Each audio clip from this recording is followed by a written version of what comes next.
Hello, everyone, and welcome back to Pull for Initiative, the Dungeons & Dragons live stream where the audience influences the story. I'm your Dungeon Master, Ben, or Benjamin, as I am known on the internet, and with me, I have Mint, otherwise known as NB Banshee, will be playing today as Lisa Forrest. Go ahead and say hi to everyone, Mint. It's Harvest Festival time, bitch. It is indeed. We left off with you had just gone to sleep and were taking a short nap before the Harvest Festival. Artemis was closing up shop early to prepare to go on a little date with Zachary. And he set you up with a room in the Sleepy Sprite. Give me 1 second. I just realized I think I bumped you down your camera down a little bit low. Let me bump you back up. Okay. So you had that dream, and you, as viewers of Pull for Initiative may have deduced by now, you leveled up. You are now level 4 after our dream sequences that tend to precede level ups. Yeah. But yeah. You awaken, and it's getting late now. The sun is dipping behind the mountains that surround Heaven's Cradle, and you rouse from your short nap, and you Cassandra, I had a bad dream. Says, like how they're normally weird, or did something bad happen? Well, yeah, I guess so. It was kind of like that. It was like I was on a boat and I was like watching. You know those weird dreams where you're watching from somebody else's perspective. Like those always fuck me up already. So it was one of those. But I was on a ship and the ship got attacked, and the ship that it was attacking my ship kind of looked like Lockjaw's ship. So like that was weird. And then mast fell because he was shooting cannons. And I got bonked on the head, and then I woke up. Says, wait, that kind of just sounds like, well, aside from the mast falling down, we did get attacked by Lockjaw. Yeah, but it was like I was in the body of somebody else, and none of our masts fell, right? So I don't think it was our ship. She says, well, hopefully it's just a bad dream and not Cassandra. Like a vision or something like you've been known to have. Cassandra, don't be ignorant. Of course it was some weird fucking vision. When has it not been? I think I have weird prophetic dreams. You should know this by now. And as you're saying that, a familiar face appears. No! We just started. Bedlam appears next to you in bed and leaps out of bed, and he says, "Oh, that was a wonderfully refreshing nap!" And he runs up to the window of your room and looks out the window and is looking at all the people making their ways down the streets, and he says, "Oh, look at the town! It's a buzz! I love this time of year!" Oh yeah, I forgot you were excited about the Harvest Festival. He's like indicating different people in the streets, and he's saying, "Oh, look at all the wonderful little disguises that they have on. Oh, I see a skeleton over there. I see a mummy over there. I see a ghost over there. Oh, delightful." Disguises. I look at Cassandra for confirmation. I'm like, they're called costumes. Stupid. You say that, and Cassandra is just looking at you like, what are you talking about? Cassandra, really? You should know what happens by now. How long have we been dating? Just, is he back again? He's looking at the window and telling me there are people in disguises out there, which is probably not true, right? They're called costumes. Says, well, yeah, they're Harvest Festival costumes. It's a tradition here. Yeah, dumbass, they're not disguises. There's whatever you call them, they're delightful. Oh, please, Lise, you must make it to the Harvest Festival post-haste. Okay, but only if you fucking don't show up. you can watch, but let me enjoy it. Says, what? You don't want me to come with you, dear? No. What? Well, I don't really have that option. You have to come anyway, because you're like in my head, right? That's how this works. If I could tell you not to come, I super would have done that a long time ago. He walks up to you and like puts his arm over your shoulder, like you don't actually feel anything there. But he says, Lise, can I level with you a moment here? Oh my god. Sure, I guess so. I can't quite explain it, but I must say, I feel there's something special between us. We're like the best kind of friends. No, I don't think that's even the slightest bit true. I feel like we have a kind of friendship that transcends the separation between our planes. I super don't like you. I can't exactly explain it, but from day one I felt like I just get you. I know you, you know? Well, you're in my head, so I suppose that's to be expected. He says, and what? You don't believe that we're friends? You don't see me as your best friend? Not my best friend. Listen, you're on thin ice. We're not even, I don't know that I would call us friends. You are, on a good day, you are a nuisance. When you say that, you, for the faintest of moments, like the most fleeting of moments possible, like the fraction of a second, you could swear that you for once, you typically can't glean much from Bedlam's facial expressions. He's incredibly difficult to read. He's always smiling. You can never really understand what his intentions are or what he's feeling. But for a split second, you swear that you finally see something behind his eyes, and it is a soul-crushing sadness. You see like this devastating sadness behind his eyes that like you can't even put into words. But again, a very, very faint fraction of a second, it's gone before you even have a moment to process what you're seeing. And he never addresses it. And he says, well, I suppose it can't be helped. Now can it, Lise? Well, go on. Let's make our way to the Harvest Festival post-haste. And crashes through the door to your room, and there's a Bedlam-shaped hole in the wall. Oh my god. That you cannot actually see through. I don't think I will ever understand that man. Men. Okay. Anyway. Harvest Festival. Let's go. Okay. Yeah, you make your way there. Let me update the map.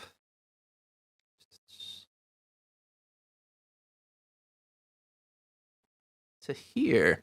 Welcome to the Harvest Festival.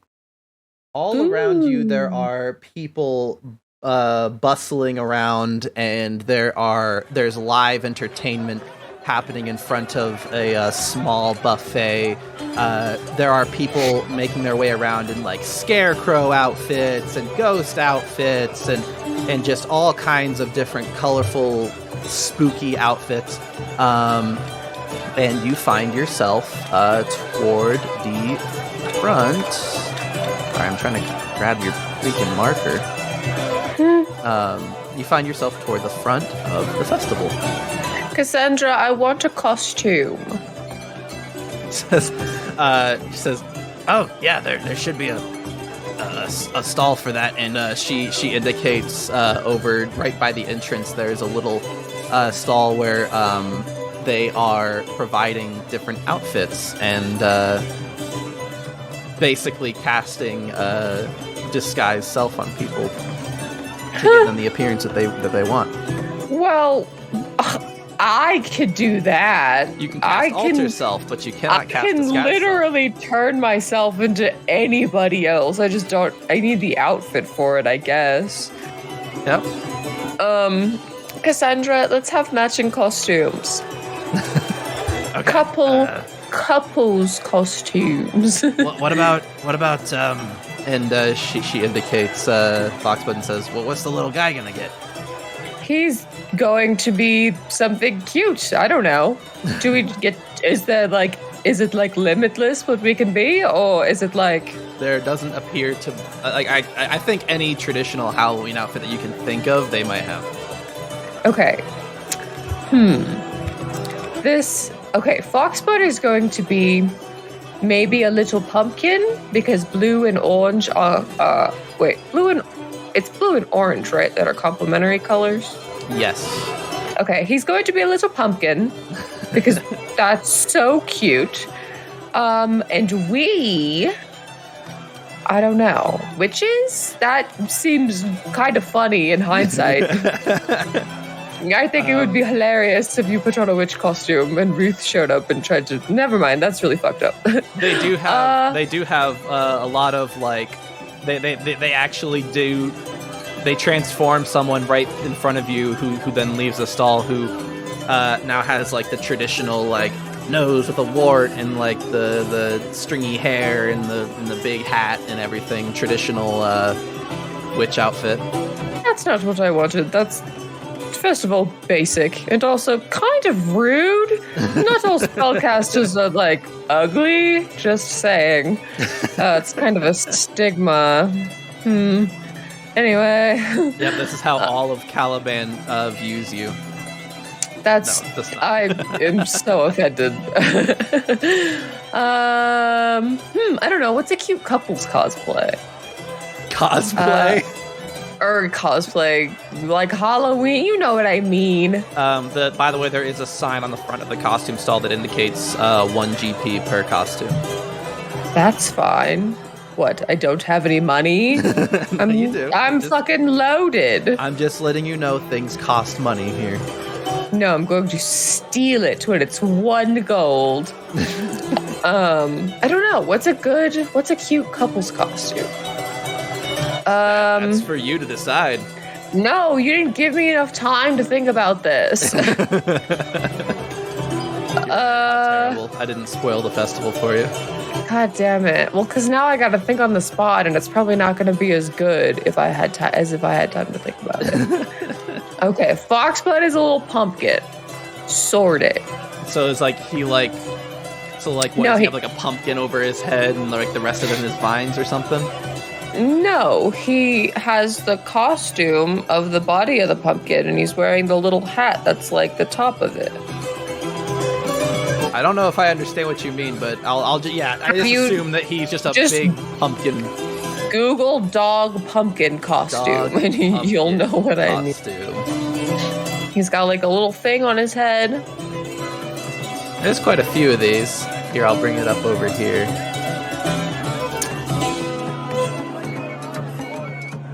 Listen, it's pretty self-explanatory, I think. I'm just assuming that you mean this one. I can't see whatever you're indicating, so... Chat can. And that's all that matters. Sure. Okay, that's fine. So he's wearing, a little pumpkin costume. He's got a little hat. I am going to be a hot witch. A hot witch? A hot witch. Can you... Which is pretty much just myself. But like... is that not what Lise already is? maybe just like, I don't know, more goth. She's got long black hair and like the black lipstick. How about this? Cass speaks up and she says, "What about Frankenstein and Frankenstein's monster? I'll be the monster." That's kind of funny. Can I be a hot Frankenstein? No. How about this? Frankenstein and the Bride of Frankenstein. Oh, okay. Frankenstein's monster and the Bride of Frankenstein. So you're also going to be a monster? Yeah, I thought you wanted to be hot. I can be hot in a monster. What the fuck are you talking about? Okay. Have you never seen Frankenstein's The Bride of Frankenstein? She's hot. Okay. I suppose. Yeah. Okay. And I get to keep the white streak in my hair. For the price of 3 GP, Foxbud gets a big round pumpkin costume with a little stem for a hat, and you and Cass both become these like green Frankenstein creatures. She opts for like the little neck bolts and like the square haircut and everything. Yeah, but it's hot. She just looks beefy as hell. She's the Good. beefiest Frankenstein you've ever seen. But like hot still. I suppose beauty is in the eye of the beholder. Yeah. All the monster fuckers out there know what I'm talking about. Yeah, I can't say what hot is or is not in monster terms, so I'll allow you to just define that for me. Have you ever seen Monster High? Oh, okay. That's the Monster High girls. Got it. No, but but hot anyway. Cool. Foxbud, I get him a little harness too, so he can walk around in his little pumpkin costume. Okay. I assume you just have like some kind of like little leash that you have for him. Yeah. Okay. Okay. I think the first thing she sees is the pumpkin carving, and she's like, I guess let's do that. Pretty cool. Yeah, sure. You see the there are a lot of people here, like sitting on these mats, cutting open pumpkins. I don't think Lisa's ever seen this before.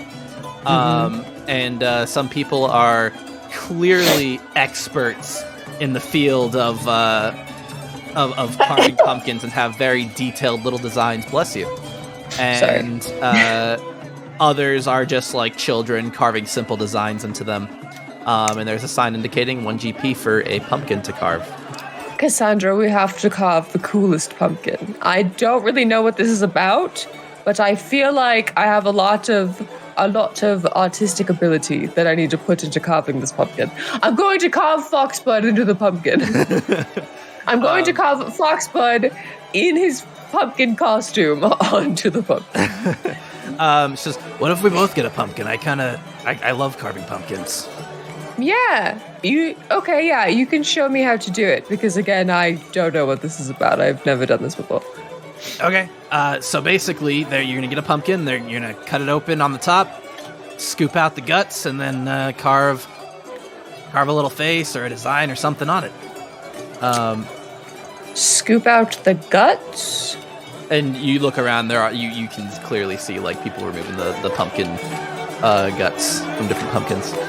She like looks at her hands and then like looks at the pumpkin and is like, okay. they have spoons for it, obviously. Okay, yeah, a spoon, sure. Are there gloves? I'm gonna put some gloves on. Okay. You don some gloves. Do you want to spend 2 GP for pumpkins? Yeah. Hell yeah. What kind of pumpkin do you get? Do you get like a tall one? You get a fat one? No, just the most circular pumpkin. Cool. I just thought of something funny, but I don't want to influence your decision making. So go ahead and tell me what you're gonna carve into it. It's Foxbud in his costume on the pumpkin. So is it gonna just be like, kind of just like, it's not gonna be a face then? It's gonna be like a design. No, yeah, like his face. But like his whole body though. Cool. I think Cassandra goes to carve just like a Frankenstein who's just fucking pumping iron. Oh my god. Cassandra, it's so good. It's magnificent. That's Go the best ahead one yet. And give me a performance check. Performance. performance. Oh, I got pretty good performance. Yeah, that's 16. Okay. So, Cassandra rolled low. Oh and no! You rolled high. So the way this is gonna work is, you guys are carving these pumpkins, and yours is looking really good. It's like spitting image of or spit an image of Foxbud, and Cassandra's is like a stick figure with like circle arms. Cassandra, it's beautiful. You're both going to like. There's a person who's like running this area who walks by and says, "Oh, you could do. Those are really good. You guys should enter those into the contest." Yes, Cassandra, we should enter them into the contest. Yours is so good, it has to win. And so your pumpkin is entered into the prettiest pumpkin contest. I want Cassandra's to be in it too, or I don't want it. Into the ugliest pumpkin contest. No! Wait, what's the prize? What's the prize? They both do have prizes. What, do I know what it is? Not yet. You don't. Okay, Cassandra, I take her hands. If you win, you still get a prize. And I think it was beautiful. Beauty is in the eye of the beholder. So I heard that somewhere earlier today, I think. She says, it's not a big deal. It's all for fun. Yeah, let's do it. Okay, cool. I don't know. I thought you'd be more upset for some reason. So the way this is going to work is you now roll a D100. Oh God, I have not had to do that before. Yup. Okay, so it's a D10, right? And the 100, or is it a D? What is it? There should be 2 dice involved. Yeah. One should have 2 digits and one should have 1, and you roll them both at the same time and you add them together. So I have the percentile die, but what's the other die? They're both like they're shaped exactly the same. Just one has 2 digits and one has 1 digit. They'll both look kind of like this. I guess I suppose you can't see. No, it's a D10 and a D100, right? Well, yeah, a D100 is the 2 of them. Okay, but I'm asking you. Yes, roll the 2 dice. I'm trying to clarify if the other one is the 10. Yes. Oh my God, why was it so hard for... Okay. I assumed you knew what a D100 was. No, I'm dumb. Okay, and then what do you do with the 2 numbers that happen? Add them up. Add them? Yes.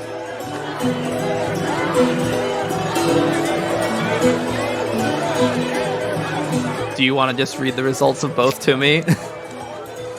I'm deciding if I want to give myself advantage. You can't get advantage on this. This is not a... No! This is a D100 roll. Damn. I'm pretty sure it's only a 12. So, the way this worked was if you got over a 75 for the prettiest pumpkin contest, you would win. And if you got below a 25 on the ugliest pumpkin contest, you win. And Cass rolled a 12. Cassandra, you won! And by the end of the festival, we will reveal what the prizes are. Cassandra, you did it! I told you your pumpkin was amazing. Yeah, you can clearly see that everyone definitely thinks hers is the ugliest. Nobody ugly. appreciates autistic talent anymore. It's ugly in a way that's making everyone laugh. It's beautiful. Okay, says, do I get to... I think I have a good chance of winning this. I think that you won. You're a winner in my eyes. Cool. Do I get to keep my pumpkin? Since you entered into the contest, you can. They're keeping it until the end of the festival to judge it. Okay, but I'll get it back at the end. I suppose if you want to. I don't know where you're going to keep it. Yeah, I don't know. I want it back. It's mine. cast Reduce on it and just keep it in your pocket. Yeah, I can do that now.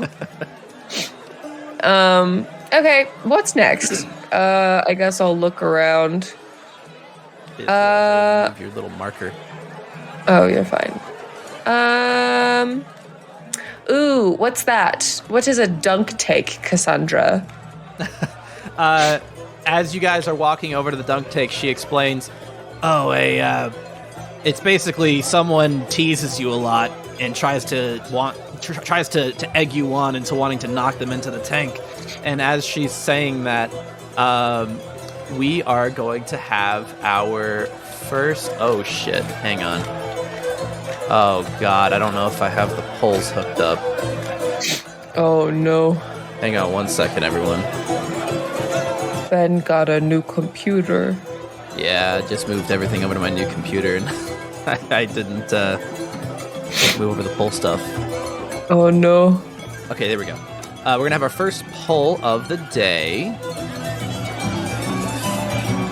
1 second.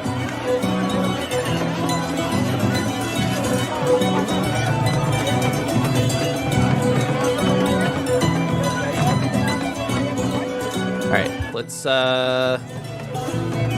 switch over to the poll and hope that this works. You see Captain Stoneman seated above this tank, and Sergeant Oliver Hart is running the stand. And we're going to see, will Captain Stoneman roast Lise or Cass?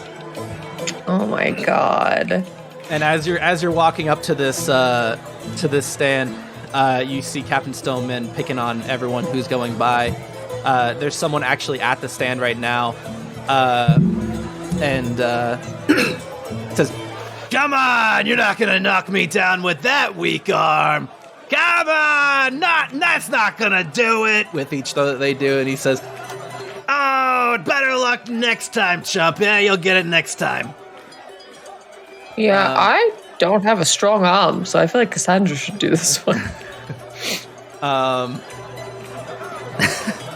And it's looking like... Remember what she did to Ruth? It looks like he's going to roast Lise unless chat. I mean, that's fine. It's not... I mean, I'll try it, but, you know, 3 probably not votes going to go well. 1 vote Cass. It's just probably not going to go super well, you know? All right, that's it. Looks like it's going to be Lise who gets roasted. So as you approach this stand, Wait, can he tell that it's me because we're in costume?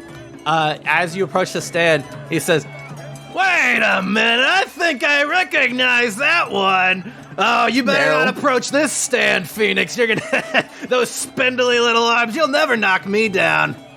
Yeah, you're totally right. I won't. He says, "Looks like a stiff wind could knock you over." Well, yeah, the whole point of me is not to get hit. So Oh, wah, puny little baby. And Cassandra, I'm going to beat this man up.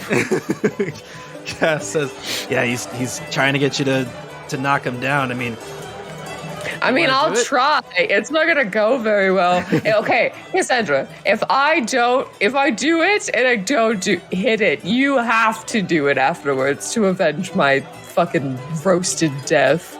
Okay. So if you want to try, it'll cost 1 GP. Yeah, that's fine. Just assume that I'm fine with spending whatever the amount of money is. You approach the stand, and Oliver is there. They say, "Oh, hey, Phoenix. I wasn't expecting to see you at the festival." Yeah, I've never been to one of these before, so my girlfriend said that it would be fun, and so I am here. Do you like my costume? They say, "Yeah, it looks awesome. You two look great Wait. together." Does Lise know what Frankenstein is? I think you can have Cass explain it to you, but Yeah, I guess that's fair. I feel like, because I'm like, would those like storybooks have been in Tielenrune? Yeah, not in Tielenrune, no. Maybe her dad told her stories about it or something. Yeah, maybe. Yeah, I'm gonna try and hit this guy into some water now.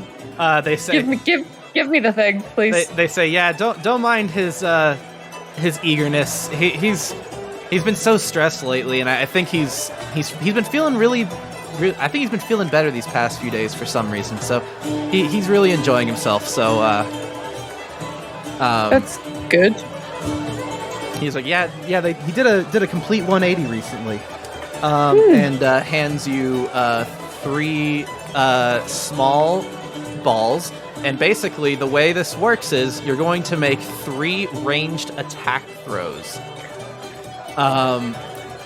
So that's basically a D20 plus your dexterity modifier. Okay. I will attempt this, and I don't get. It's not a skill check. Is this a skill check? This is an attack. Oh, right. Okay, You're attacking the target. Okay. 14. Okay. Roll damage with D4. 1. Okay. Yeah. You throw the first ball and it hits the target, but like not with a whole lot of force, and just like kind of like grazes it a bit. And you see like it kind of moves back a little bit, but not all the way. And Stoneman says, "Oh, with that weak arm, you're never gonna knock me down. Come on, try it again." Oh my god. I'm trying to think of an insult for Wimpy. Huh. 17? Come on, give it another shot, Buttercup. 17. Mm-hmm. All right, that'll hit. And go ahead and roll damage. 3. Ooh, okay, with that one, it knocks it in a little bit further, but it's not quite to the back of the board. There's just like a tiny bit more give that you need to knock it. She's getting so pissed off. Still not gonna do it. Oh, that wasn't. Well, 14. Oh, that hits. 2. 2 damage. Yeah. With that, you just barely knock the target the rest of the way to the back of the wall. And with that, you hear a loud click and his chair falls into the water. And he goes, "Ah!" And whoosh, water goes everywhere. Suck it. And Oliver says, "Wow, congratulations. That was the 3rd time that's happened today. Good job." Oh, thanks. Do I get to prize, or was the prize just watching him fall in the water? That's pretty much the idea. Okay. You get to knock the captain of the guard into the water. Yeah, alright. I guess I feel pretty fulfilled. Cassandra, look, arm wrestling. Oh, you guys gonna go to the arm wrestling next? Yeah, but Cassandra's gonna do it because I have no strength. Okay. Stoneman is like fully in the tank and is climbing back out, and he says, "Okay, you got me once, but that was beginner's luck. You'll never do it again, ever." Well, I'm not even going to try because I feel made you all wet. Says, scared little baby. And he says, I beg you not to push me right now. And he looks at your at Cass and says, "Oh, and I bet your big buff girlfriend definitely couldn't do it either, huh?" And climbs out of the tank, and you guys make your way away, huh? You must really like being wet, sir. Yeah, you make your way over to the arm wrestling table. And, hold on, which of these games have prizes, or is the prizes just winning? You do see a couple crates of prizes right about here by the bobbing for apples area. Okay, Cassandra, let's do the arm wrestle and then maybe stick your head in some water so we can get some prizes. Okay.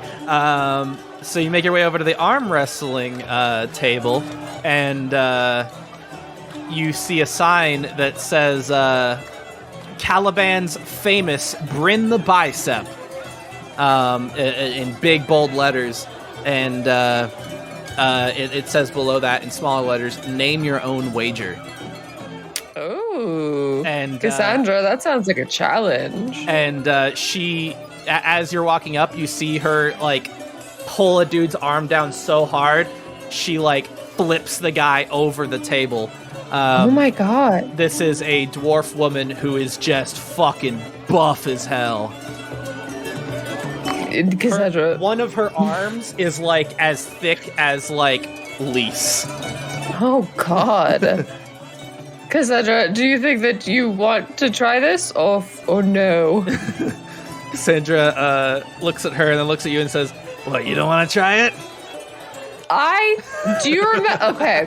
Hey, do you remember when we first met and we were on the ship and you were telling me to pull that rope and I couldn't pull it to save my fucking life? I think I don't want a repeat of that. She says, I think you could take on Bryn. No, I think you should do it. She says, truth be told, Bryn is like famous throughout Caliban as being like the strongest woman alive. Oh my god.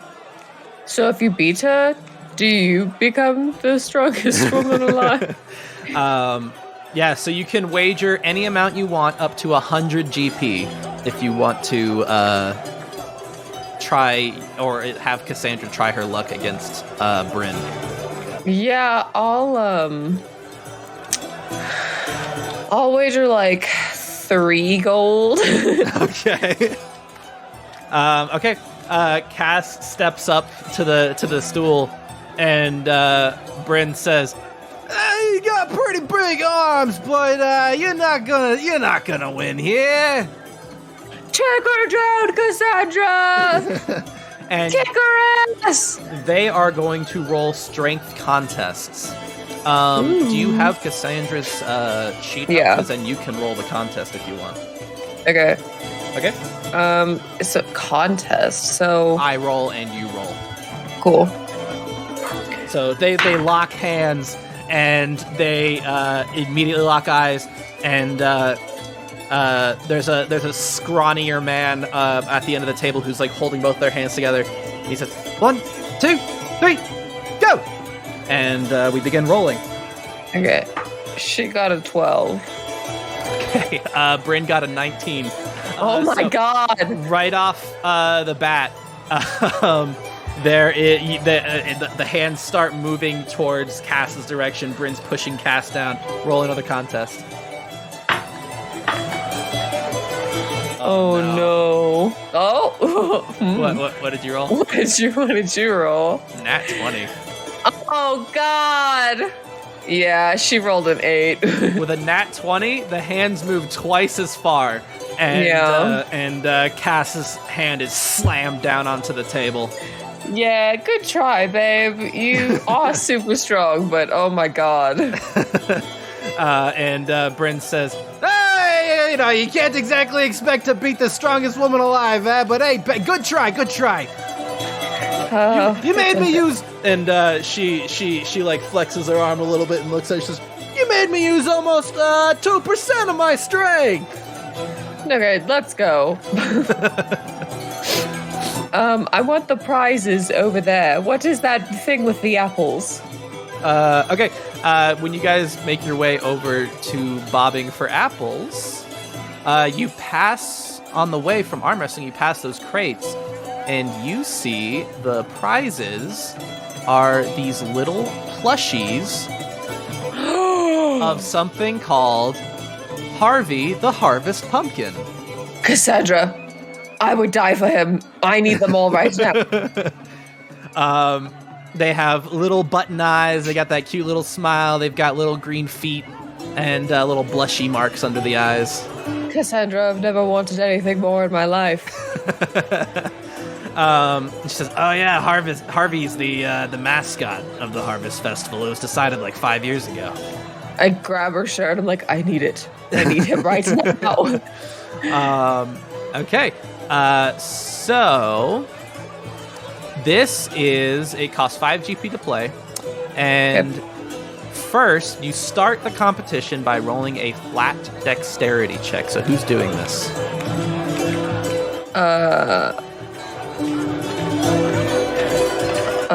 Hold on, sorry. Fool is saying that they immediately want merch. Unfortunately, I don't have nearly the audience I would need to make merch. I'm sorry. Wow. You said a dexterity check?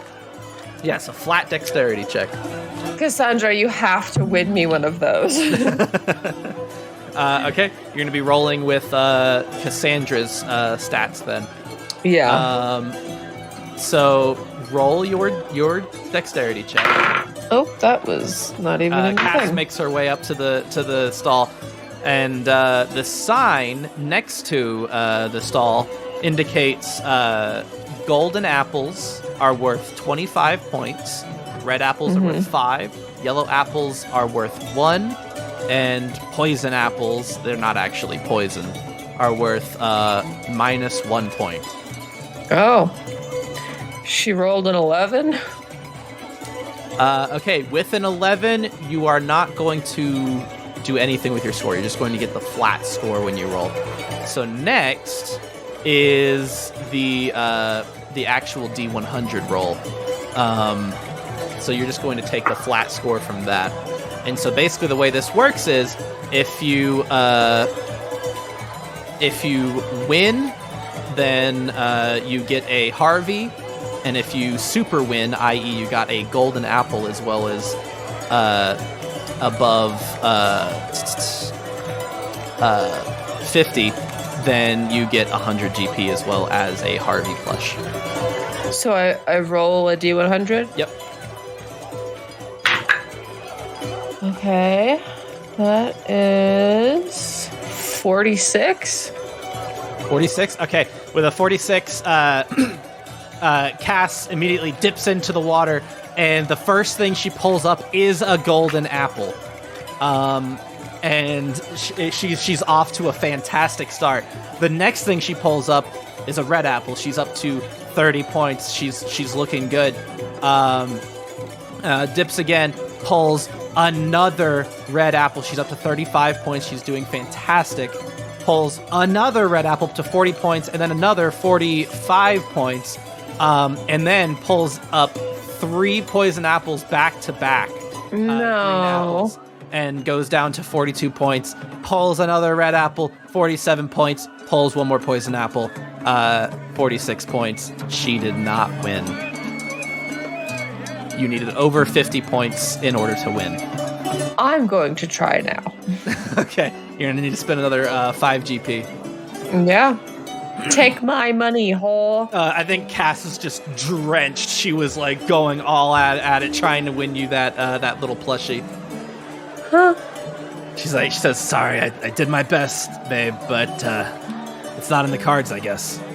No, you did very good. Okay. Take my money. Okay. Let's do it again. They say, okay, ready? 3, 2, 1, go! So just a flat dexterity? Yep, dexterity check first. Oh, no. What's that? 5. 5. Okay, so the way that works is whatever you roll on your D100 now is going to get halved. No. God damn it. I want this stupid plushy toy.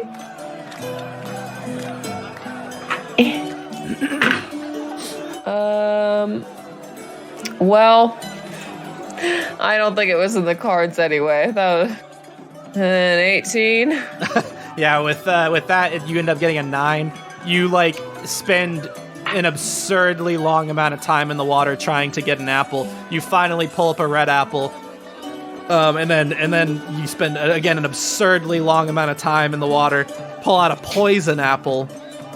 You try one more time and got a red apple, but you're just out of time. You were not quick enough to grab apples. Cassandra! I'm like choking on the water. You nearly drowned yourself trying to do this. your whole body is drenched. Cassandra, you have to do it one more time. He says, okay, I think I can do it this time. Okay. So roll that flat dexterity check. So 18.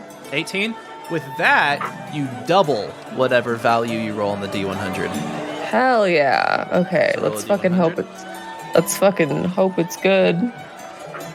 Okay. Ooh. 59. 59, is that post doubling? That's not No. post doubling, right? Okay. No. Yeah, so you got well over 100 points. You got 118 points. So Fuck yeah. Cassandra, she looks at the plushes and looks back at you, and you see determination in her eyes. She desperately wants to win this for her girlfriend. I'm soaking wet and I have the big baby eyes.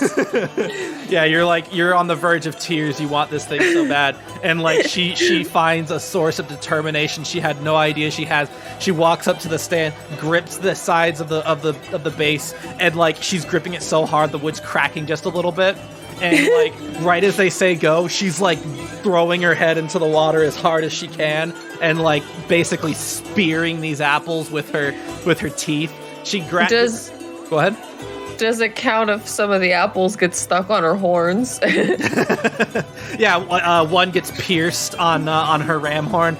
She easily pulls up 3 golden apples, manages to get multiple red apples and only a couple poison apples, and comes out with a final score of 118. It's a super win, and fuck yeah. They say, "We got a super winner!" And they hand you a pouch of 100 GP and a little plush of Harvey the Harvest Pumpkin. Absolutely hell yeah.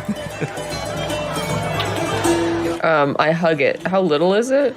It's trying to think dimensions wise, somewhere between 12 and 18 inches, the standard little plush teddy bear size, Okay. I'm and he is so soft, you can easily squeeze him down way smaller. I just squish him really hard, and it's His so little much button eyes bulge out of there. so much serotonin release. And you now have a Harvey the Harvest Pumpkin. I kiss Cassandra just square on the mouth. This is the best thing anybody's ever given me. You're both absolutely drenched, and you're some of your face paint is smudging onto each other. Well, now hold on. I thought this was a spell. Does it come off? Well, some of the disguise is spells, but they also put face paint. Well, I guess you could do alter self, but some of her face paint rubs off on you. No, that's fine. I'm not gonna alter myself to look like Frankenstein's mom. Frankenstein. Okay, sick. I'm ecstatic.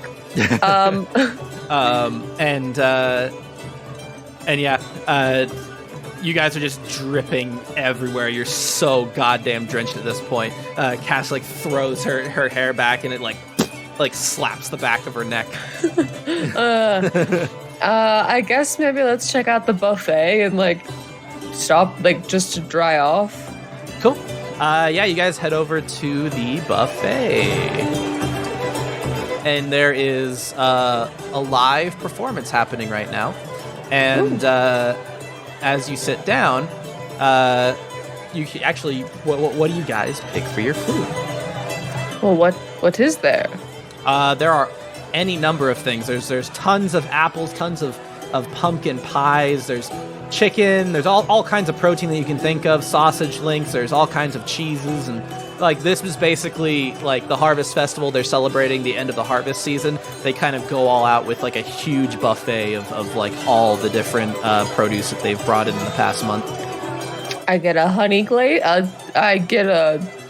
glazed ham, a couple little pumpkin pies, Okay. some mashed potatoes. I'm assuming there's a green bean casserole, apple cider, the works, Okay. caramel apples, there's also a number of pastries, little pumpkin pastries. I take one of each.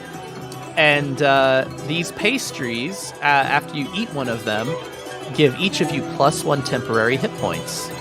Oh. You can go ahead and take one for later, too, if you want. Yep, I will do that. Absolutely.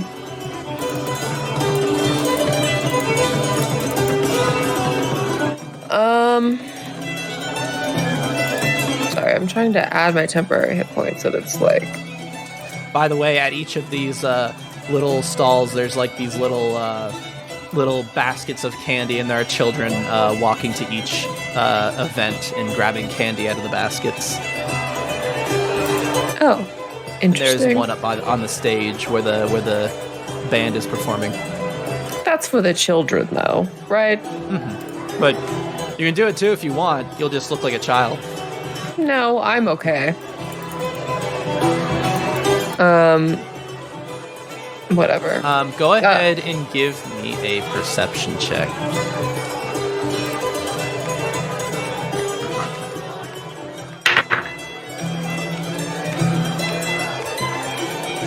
$15? With a 15, you hear a couple of large, bulky, armor-clad people talking in a table nearby. And they're trying to speak in hushed tones, but with a 15, you can just barely make out what they're saying.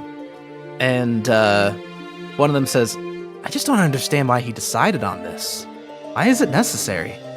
And the other one says, "You gotta think big picture, public perception.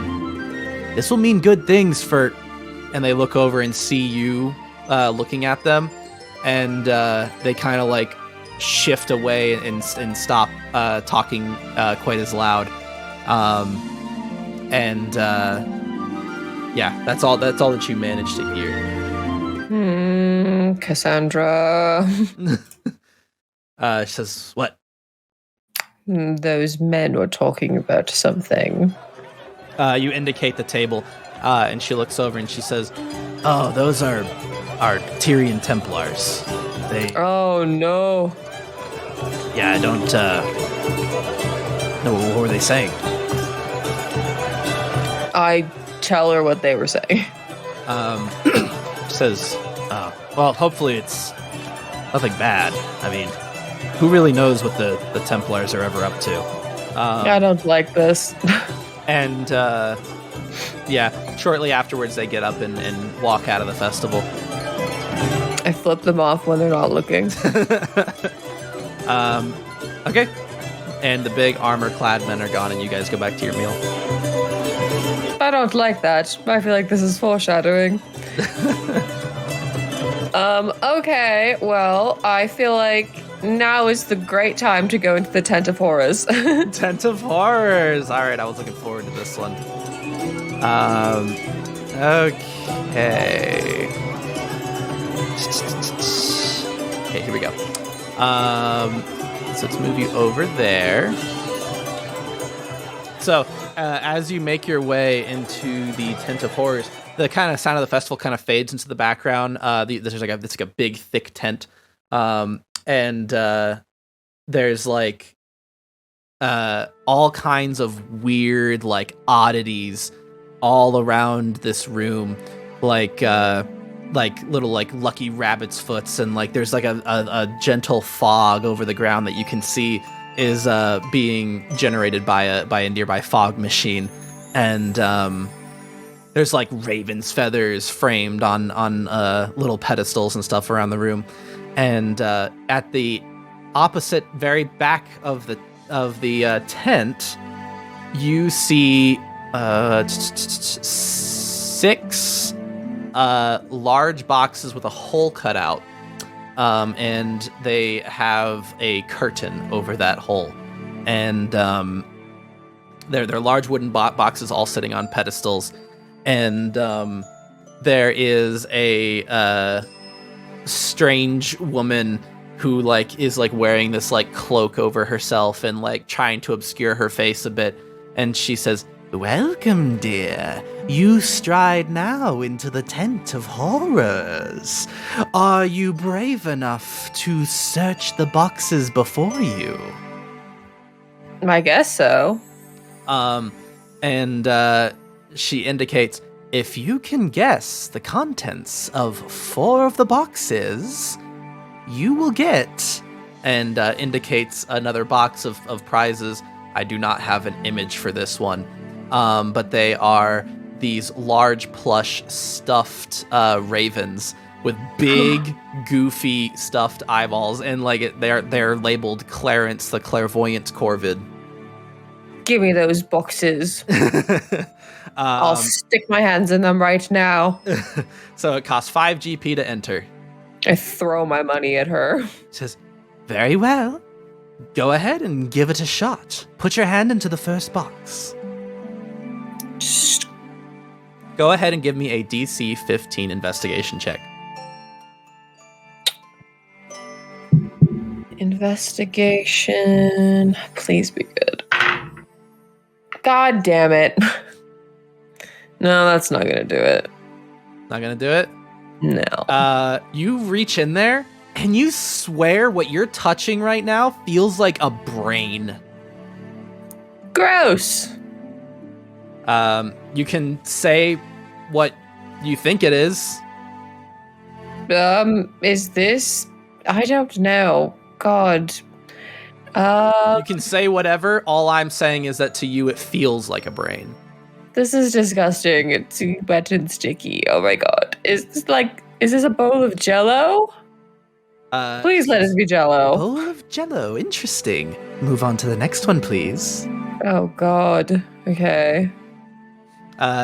You reach your hand and give me another DC. Actually, no, give me an investigation check. I should not be giving you these DCs. Ooh. Mod 20. Mod 20, okay. With that, you touch it and you're like, this feels an awful lot like peeled grapes, like grapes that have had the skin removed. Blah. Peeled grapes? It says peeled grapes, interesting. Next one, please. Another investigation check, please.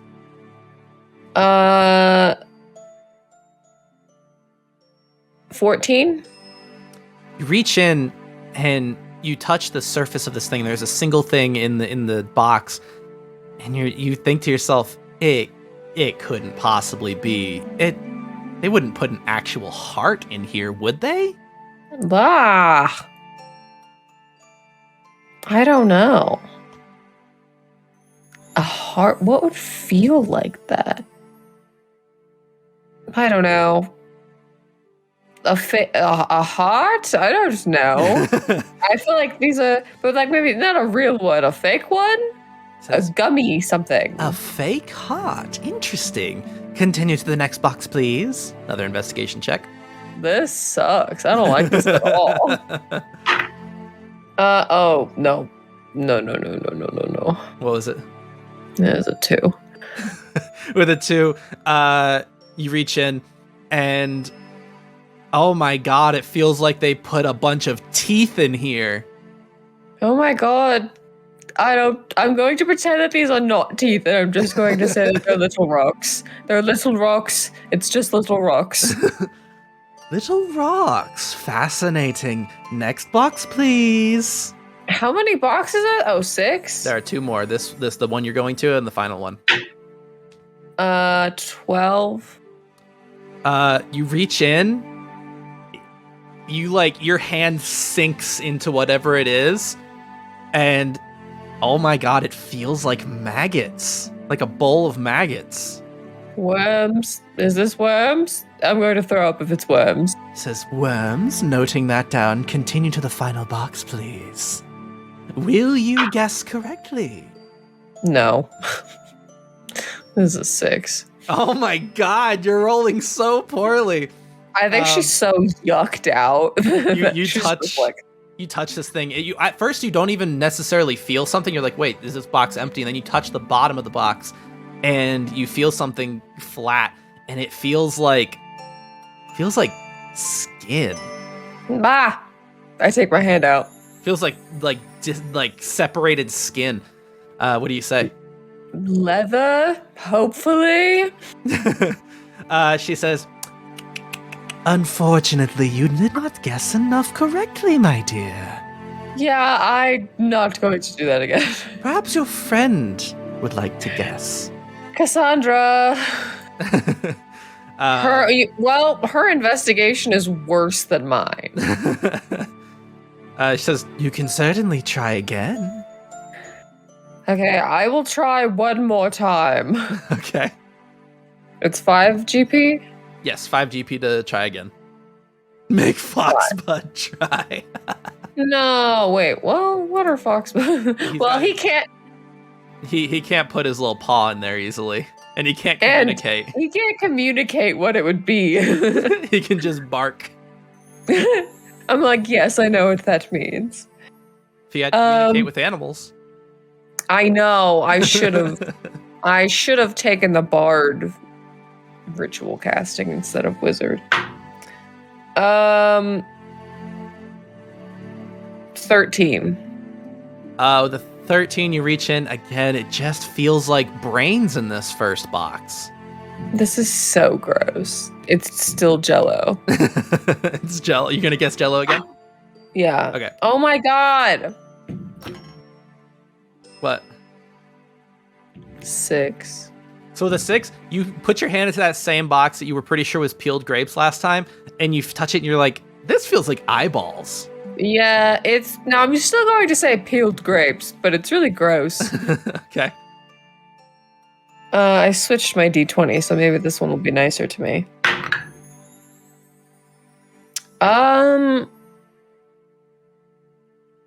15?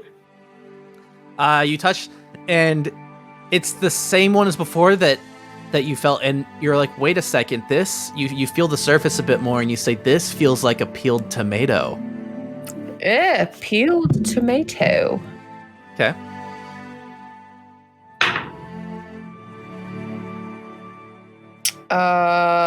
Mod 20. Mod 20. You reach your hand to the fourth box, and you're touching it, and you say to yourself, it's teeth, right? It's teeth. And then you touch it some more, and you say, wait, maybe these are popcorn kernels. Oh, popcorn kernels. Okay, smart. You say that to her? Yeah. Interesting. Popcorn kernels, peeled tomato, peeled grapes, and brains. Jello, you said. Mm-hmm. Continue on. Nope. Okay. 6. Yeah, you sink your hand in, and it just feels like fucking maggots again. There's totally worms in here. This is disgusting. Says worms, noting that down. And 15. 15. You touch that bottom of the box again, and your immediate thought again is skin, but then you touch it some more, and you say, wait, this feels kind of like a wet tortilla. Oh, wet tortilla? Yeah. Okay. Wet tortilla it is. You communicate that back to her, and she says, Fascinating, interesting. I do believe we have ourselves a winner here. Do I get to the bed? Gimme. She fishes a Clarence the Clairvoyant Corvid out of the box, and his big bulging eyes are pointing in 2 different directions. I hand him to Foxbud, and I'm like, look, a new friend. He takes the Corvid in his mouth and just holds it there. What a good boy. He has a new best friend. He surprisingly doesn't destroy it as dogs are wont to do. He's very gentle. Okay, well, this was fun, but I want to leave now. Says, you don't want to reach into the boxes again, dear? I am so good, thank you. Have a horrifying evening. I'm sure that I will. And you make your way back out of this tent, and you can hear the sounds of the festival again. Okay, let's do the Black Cat races fortune teller. Then we can decide between corn maze. I'm thinking about ending the day with the hayride because it's romantic. Okay. Yeah, you make your way over to the Black Cat races, and they are preparing. They're just about to start with the races, and they are still taking bets, but they're about to close out now. Okay. There is a sign that indicates win rates of the cats in the past. All of these cats have been like illusioned into being black cats, whether they were black cats or not. And there are 3 cats racing today. There's like cat toys at the end of the race, and there's like their owners are like dangling cat toys and like holding food and stuff to try and get them to move over there the quickest. And there are 3 cats that are racing today. There is Salem, a very playful adult who has many wins under his belt. The payout is 1.5 times your wager if he wins. There's Big Bones, who is a little overweight senior cat who's very food motivated. Quite a few wins under his belt, but not nearly as many as Salem. However, you will get 3 times your wager should he win. And then there is Boo, a new cat to the races this year, a baby who has no wins under his belt, but you will get 10 times wager if he wins. And I don't know who's going to win. I'm rolling to find out. Big Bones. You gonna bet on Big Bones? He reminds me. He sounds like Button, just a little overweight and really food. Okay. So. Okay. So. With that. Okay. Do I have to say my wager? Yeah. I was just rolling to find out who's going to win. So go ahead and place your wager. It can be any amount you want. I'll do.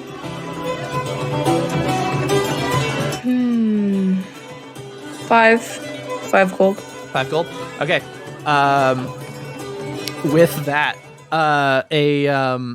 they have like a little pop gun that they pop to like have the cats released from their little leashes that are tying them to the back posts. And their owners immediately after the pop gun goes off, they're shaking like Salem's owner is shaking a toy. Salem's a very playful cat. Big Bones' owner is shaking a little tray of food, and right out the gate, Big Bones is waddling very slowly but steadily toward the food, whereas Salem is racing around the track. There are so many people here. Salem is very like overstimulated and jumping onto like the railing of the race and like interacting with crowd members. And Baby Boo runs out of the bounds of the race immediately. Oh my god. And actually makes his way for the food on the tables and is just fascinated by all these bright lights. And people have to shoo Baby Boo away from the table and try to like guide him back to the races. Everybody in the audience is cheering now and kind of like ushering Boo back to the race. Big Bones is, making steadily about halfway down the track now to the food, looking like he's the closest there. Salem is still bounding around the track and nearly goes up to the toys, but their owner like throws a toy to them to try and like egg them on more, and they grab the toy and begin playing with it rather than come for the other toys. They are at the very end of the track now. They just a few more steps and they win. But Big Bones is making his way closer every second. But then, suddenly, Baby Boo sees Salem playing with one of the toys and gets very jealous and runs back onto the track and jumps for the toy. As Big Bones is about to cross the finish line, Baby Bones makes it over, having Baby Boo knocks the toy out of Salem's paws and crosses the finish line accidentally. Oh my god. That was a fucking... that was like a movie. The crowd is just going absolutely wild right now. This is Baby Boo's first ever win on the board. Yeah, I think Lisa's like, come on! Like, getting really into it. Unfortunately, Big Bones did not win. He came very close to it, but he did not win. Second place. Yes, he did get second place. Damn. All right, let's go to the fortune teller. Maybe we'll do Black Cat Racing one more time before we're done here. Yeah, they're setting up again to do another race before the end of the festival, but not right now. Okay. We're gonna do fortune telling now. Okay. You head up to the fortune telling tent. And weirdly, this has like a very similar vibe to the Tent of Horrors. Although this one is like intentionally meant to be like a little more like, you know, like less grim feeling and more mystical feeling. Yeah. The smoke machine's going a little harder here. There's like more smoke in this tent. It's like meant to be very ethereal. There's like little like fairy lights dangling from the top of the tent. There's a big crystal ball in the center, and there is a man who is wearing a similar like hooded outfit, and he says, "Welcome to the fortune-telling tent. Dare you tempt fate and find out your fortune?" Sure. It costs... Oh, geez, where is it? 1 GP to have your fortune told. Oh, hell yeah. Take my money, bitch. I toss him a gold coin. Okay. And with that, we're actually going to have another poll.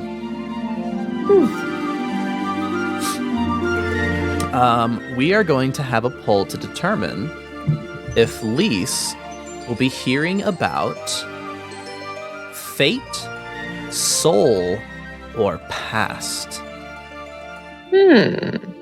And as you sit down at the table, he says, "Interesting. Very interesting. The fates are already speaking so loudly to me." And you hear his like foot going on a pedal under the table, and like the lights like start like flickering around the tent, and the smoke like changes colors and kicks up more, and like there's like clearly like a little smoke machine inside the crystal ball that's like making the gases inside swirl all dramatically. Wow, this feels like some very powerful and definitely real magic. And you go ahead and hang on 1 second. 1 second. Yeah, go ahead and give me a perception check. Oh god. 14? Yeah, with that, you can kind of hear under his breath, he's muttering, like, the divination spell. Nice. And that you get the feeling the rest of this is just for show. Nice. Ooh, we have a tie between fate and soul. Ooh. So now you roll a dice? There's enough. If we could get someone breaking the tie, there's only 4 votes in. Anyone could break the tie and make it fate or soul, but I don't know if there's any other voters in here. I'll give it 10 more seconds. But yeah, he's like clearly triggering all these events around the tent, and then just under his breath, muttering the divination spell. Nice. Okay, with that, we're gonna finish the poll with a tie between fate and soul. So I'm gonna roll a d20. And if we get a 10 or less, then it's going to be fate. And if we get an 11 or higher, it's going to be soul. Okay. Looks like it's gonna be soul. Ooh. Okay. So yeah, this man says, Interesting. The fates are speaking so loudly to me now. and he says, A great power yet slumbers, awakening only to speak at your behest, whose fate will be determined by your own quest. Okay. and with that you hear him click the foot pedal a few more times, and like the smoke comes back down again, and the lights like stop flickering, and the swirling stops happening in the crystal ball. Nice. Cool. Good show. Thanks, I guess. He says, It seems the fates have favored you this day. Yeah. Yeah. It's very clear that this whole tent is just a goofy little prop. Okay. Good. Thanks, man. Okay. So did you just leave? Yeah. Okay. I'd tell Cassandra what he said. She was there with you. Oh, okay, yeah. She says, I'm like, that's kind of redundant. It kind of feels like I already knew that, but okay. she says, A great power yet slumbers. I mean, the tent is mostly just a corny little show, but, people just do it for fun here. Yeah, I know. I feel like there is definitely some truth to what he said. It just kind of feels like I already knew that, but it's okay. I'm confused by the whose fate will be determined by your own quest thing. I feel like it's whatever comes of our quest. Like the quest we're on to stop the Inquisition and to get the feather and probably more feathers, you know? You think we're gonna Probably. Whose fate do you think we're gonna decide?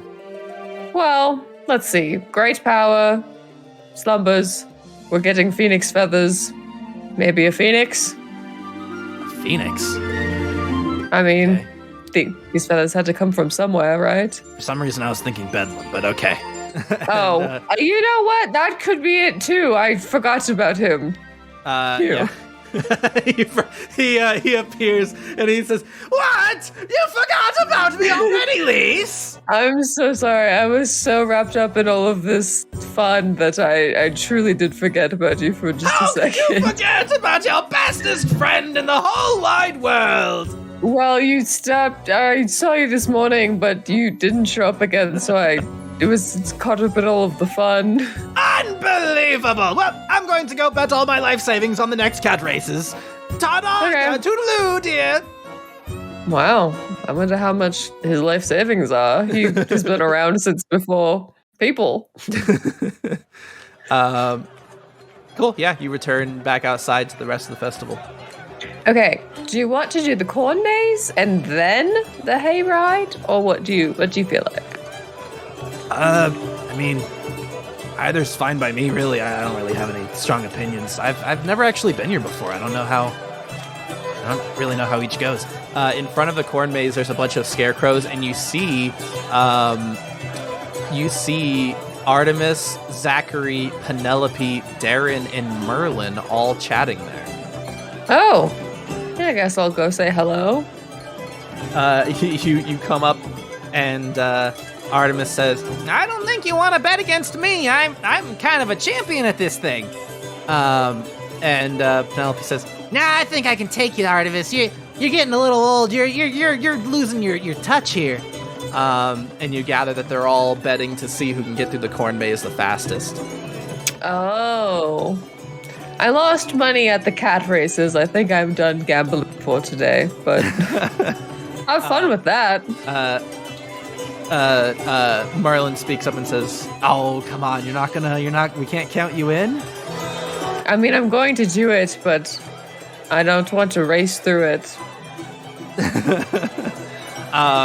Okay, so yeah, you don't participate in their gambling, but yeah, everyone they've created a pot. Everyone's buying in with 5 GP.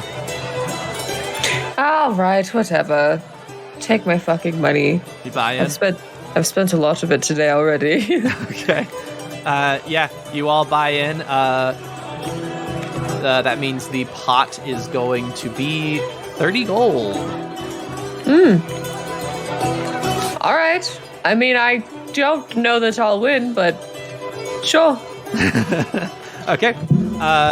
So this is just going to be a perception check. Okay. And, I'm going to say cast rolls with you. Oh. I've got pretty good perception. Yes, I do. 19. Okay. Yeah. You, like, make your way into this corn maze, and, like, it's, like, almost second nature to you. You just get these feelings about each turn, and you're, like, just, like, bolting through here. Artemis is hot on your tail. I think he has actually, like, quickly, like, in the span of a few minutes, like, rigged together, like, a little mirror system where he's hoisting up a mirror above the maze and looking around. That's cheating, Artemis! And that's totally cheating! And Merlin gets lost really quickly. He makes a few bad turns, and he's just deeply lost in there. Darren rolls a nat 1 and manages to walk directly through a couple walls of corn. Oh my god. Basically disqualifying himself. Darren. And Penelope is also hot on your tail. So you, Penelope, and Artemis are all going to roll additional perception checks as you make your way to the center of the maze, where a massive Harvey, the Harvest Pumpkin statue, looms in the center. And, like, he's, like, weirdly imposing here. Like, he's cute, but also, like, he's fucking giant. And, like, he's got big bulging eyes, not just buttons now. Oh. They're very anime giant pupils. I rolled a 16.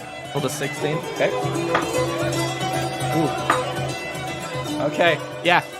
You guys are, like, all, like, clumped together. You all know that you're on the right track. Occasionally breaking from each other to, like, go down different pathways, and you end up breaking out of the corn maze first. Fuck yeah. And I think like right after you, Artemis comes out, followed by Penelope, and Darren kind of crashes through another corn wall north of you guys. We should go back in there for Merlin. Yeah, Merlin is just fully lost in there. He doesn't come out for a good long time. And Cass actually also bursts through some corn, and she's pushing him along in front of her. Oh, Cassandra. She's like, I found him! Yeah, you did. Good job, babe. There are Darren and Cassandra-shaped holes in the side of the maze now. Oh, God. All right, cough it up, bitches. Yeah, you take the pool of 30 GP. And Artemis says, wow, I think that might have actually been record time.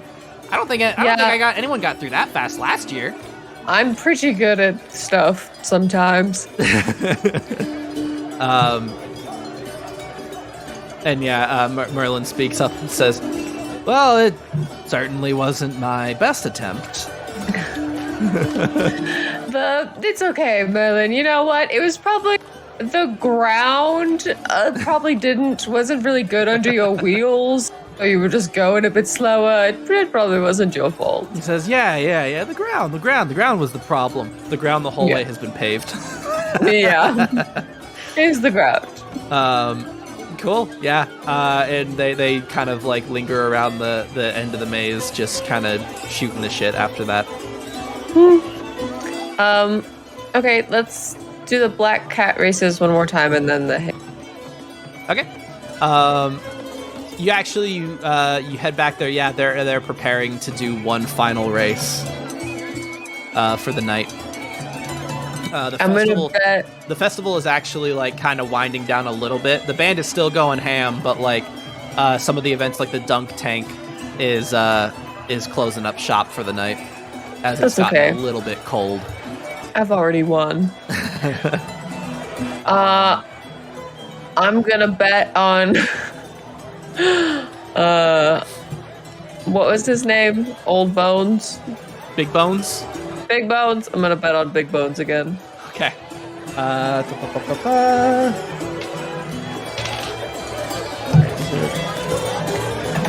it is. Okay. Yeah.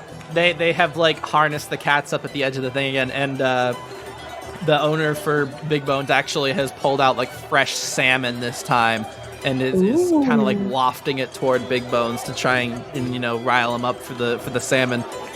Come on, Big Bones! I know you can do it. Yeah, there's actually someone still trying to get the toy out of Boo's mouth, and Boo is not having it. Boo just does not want to let go of this toy. Is there merch? Is there merch I can buy for Big Bones? There's not anything being sold here now. I'd like to talk to the owner of Big Bones so that I can sponsor him. Sponsor?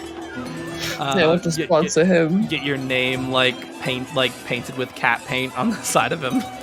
Yeah. No, I don't know.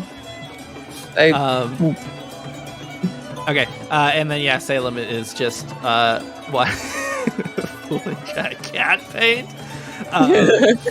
And Salem is desperately wanting to get to the toys too. He's actually a little jealous of what Boo has going on right now. How much are you measuring? What if one of the cats runs to one of the other people? Does he still win?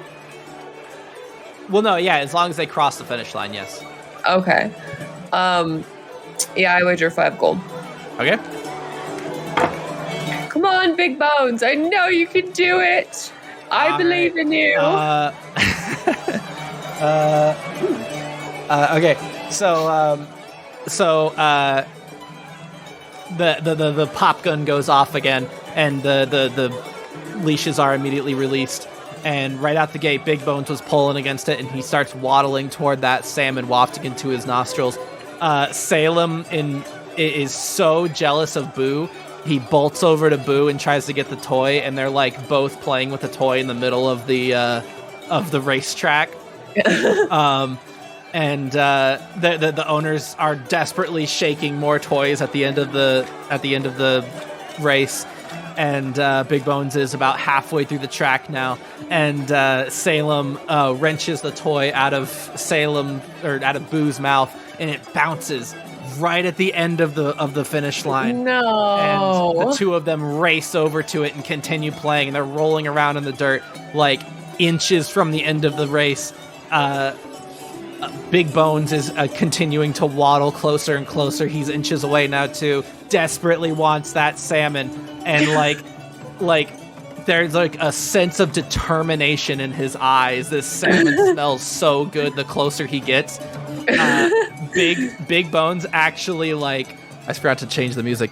Big Bones actually suddenly his eyes get really wide, and he gets suddenly really determined for that salmon. The crowd's going fucking crazy right now. They're all at the end of the race, and he does something I don't think the audience is used to seeing. He starts running toward the salmon, and everyone's going, "Oh my god, Big Bones is running! He's running!" Then everyone's screaming and going crazy. The two others, Boo and Salem, are rolling on top of each other trying to get this toy, and milliseconds before they roll over the finish line, Big Bones crosses and jumps at that salmon and grabs it out of his owner's mouth. Fuck yeah!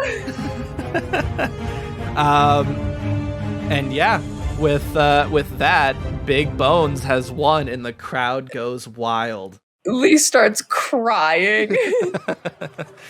And with that, you get 3 times your wager back. You get 15 gold back. Nice. And they say, "All right, that's the last one for the night, everyone." And oh my god, I go up to Big Bones. Go ahead. They're giving what? They're giving their cats treats and pets. Oh, I go up to the owner of Big Bones and I'm like, "I love your cat. That's a good one." It's actually a little old lady. And she says, "Yeah, Big Bones has been in this for quite some time. I bring him down every fall festival." Can I pet him? Because absolutely, he loves it. I fucking pet the shit out of that cat. You pet him, and he's still eating, but he rolls onto his back for you to pet his tummy while he's slurping this salmon in his mouth. What a good boy! I love him. His face is covered in salmon juices. God, this is what Button wishes he could be. This is what Button would be if I would just allow him to pig out on salmon every day. Yeah, we didn't regulate his fucking food because he's a monster. Yeah, Button has been overweight multiple times in his life. Okay, well, now that my adrenaline's up, let's go take a romantic hayride. All right. Cool. With that, you kind of make your way away from the rest of the festival. The hay rides are kind of toward the end of the festival, kind of far away from everything else. And you make your way over there, and the person at the front indicates that they're about to close up. There's only a couple more hay rides for the night. Yeah, I want to go on a hayride. And they indicate it's 5 GP to ride. Here you go. Take my money. Okay. And with that, it's actually 5 GP per person though, so it's actually 10 GP. Oh, okay. And with that, we're going to do another poll.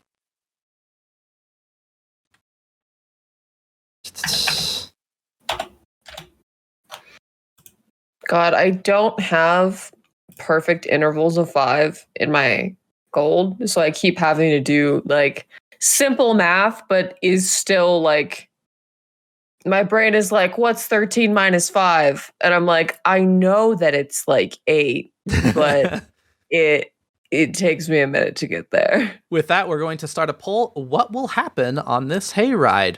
Will there be a bump in the road or something spooky?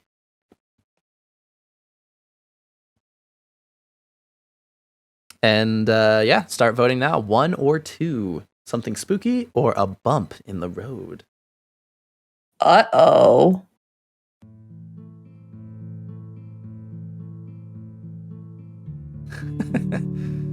All right, we have 1 vote, bump in the road, 2 votes, something spooky. Is it going to be something spooky? I'm scared. All right, that's 3 votes, something spooky. Oh no. It's looking like we're gonna get something spooky on the trip. I'll give it a couple more seconds in case anyone else who hasn't voted yet wants to vote.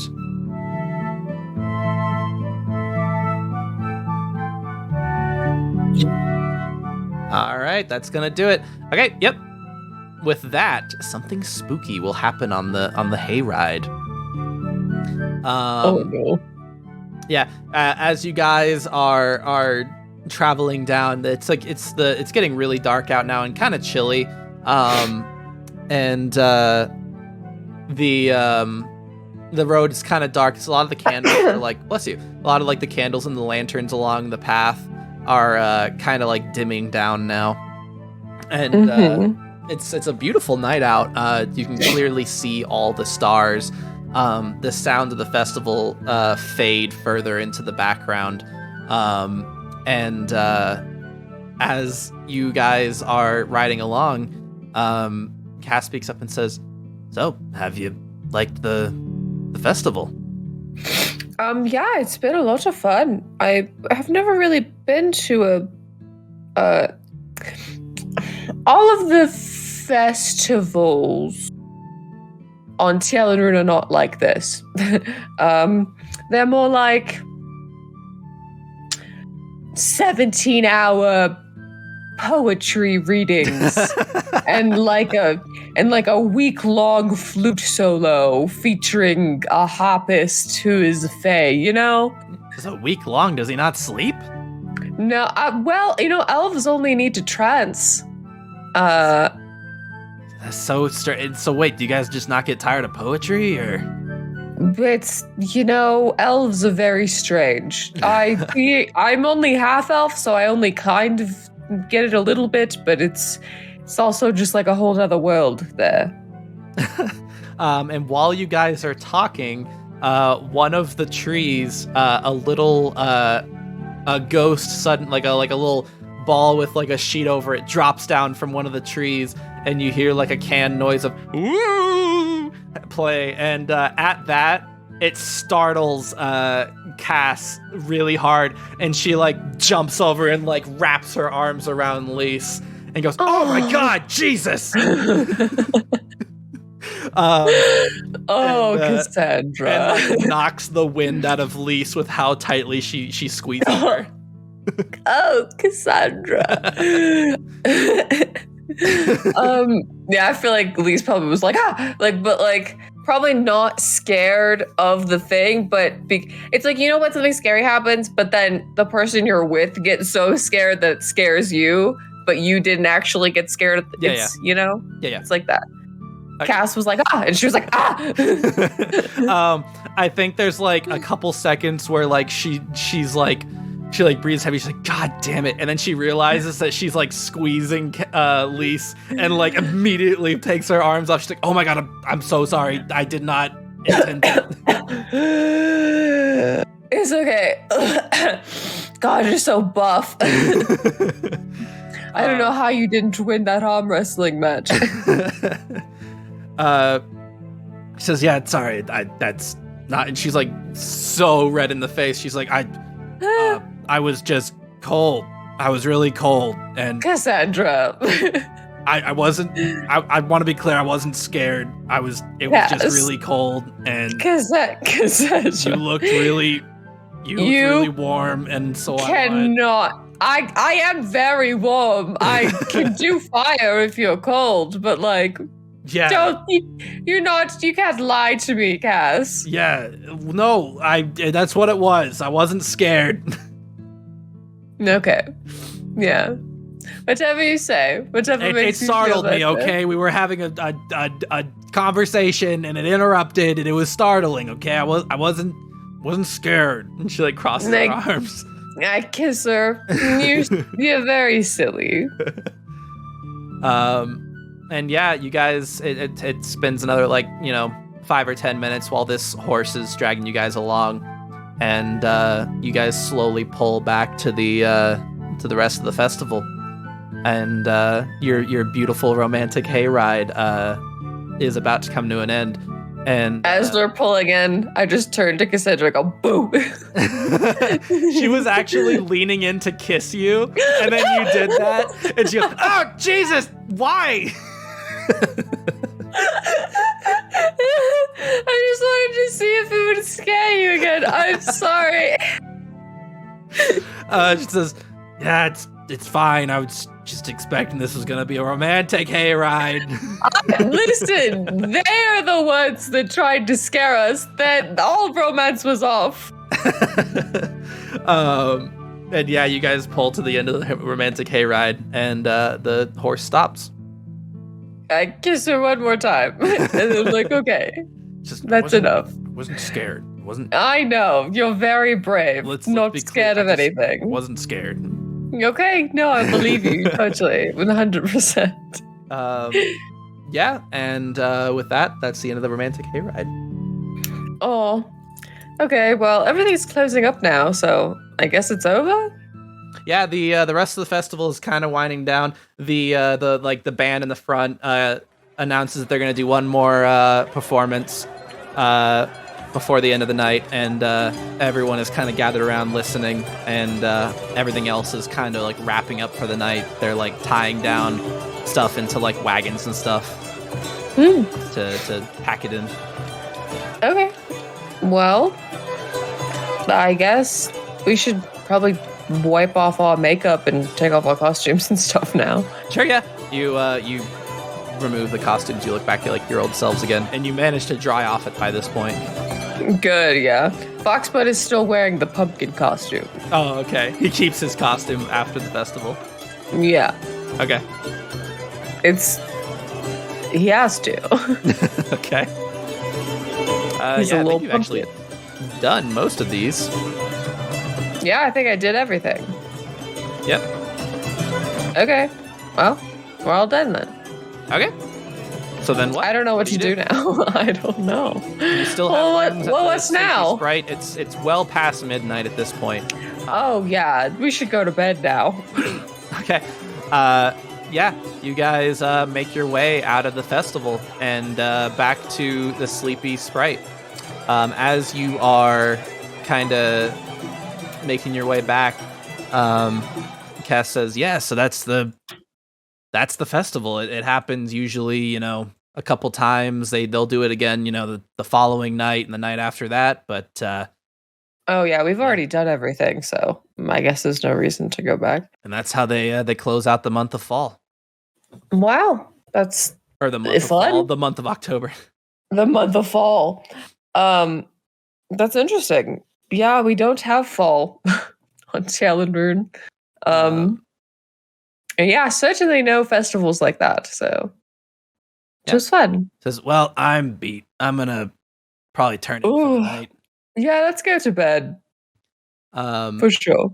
You guys turn in for the night, and does Foxbud remain in his costume and sleep in his little costume? If he wants to, he can take it off if he doesn't want to sleep in it. He still has Clarence the Corvid and is like cuddling him in like a little bed by the bottom of your bed. They're best friends. And yeah, you still have Harvey with you. This is very good. So yeah, you guys fall asleep, you sleep for a couple hours, but then you hear a strange noise. And it's loud enough that it rouses you all from your beds. Oh no. What time is it? You hear, it's about 1 or 2 a.m. You can't quite tell. You're in a bit of a stupor right now. You hear screaming. Oh no. And as that happens, you hear like the sounds of like combat in the distance. And you hear like all kinds of just incredibly loud noises. And as you start to like, shake the sleep out of yourself and try to focus on what you're hearing, you can kind of glean that like your window points like just like south. So like you can kind of indicate that it's not coming from the south, but it's coming from the direction of Castle Rubymane. And you actually suddenly hear a familiar voice again. And Bedlam appears at the end of your bed, and he says, Lise, you must get up right now! It's of utmost importance! I'm awake now. What is wrong? What is the screaming about? Says, oh, the festivities are finally about to begin! I've been waiting so long! Oh no. What the Harvest Festival isn't what you were excited about, No, dear. The Harvest Festival was merely a fun little treat before what I was truly excited for. And oh no. he like has like a list, like a scroll in his hand that's like unfurling on the ground in front of him. And he says, okay, let's see. What left do we still have to prepare for? Oh, I'm going to need entertainment. Let's see here. Do you think I can get Black Death brides? They're very good. I'm going to have to try and get them. Zombie Rob is absolutely a must. And he's like jotting down notes in his scroll.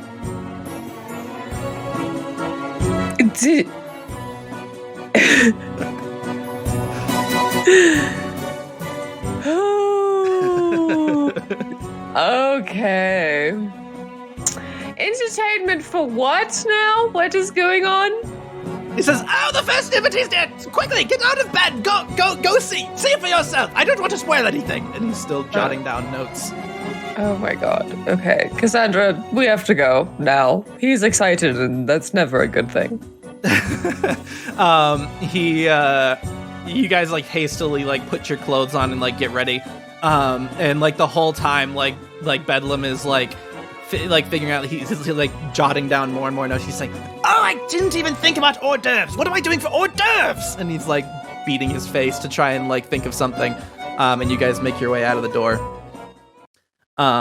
Is he expecting company? Like,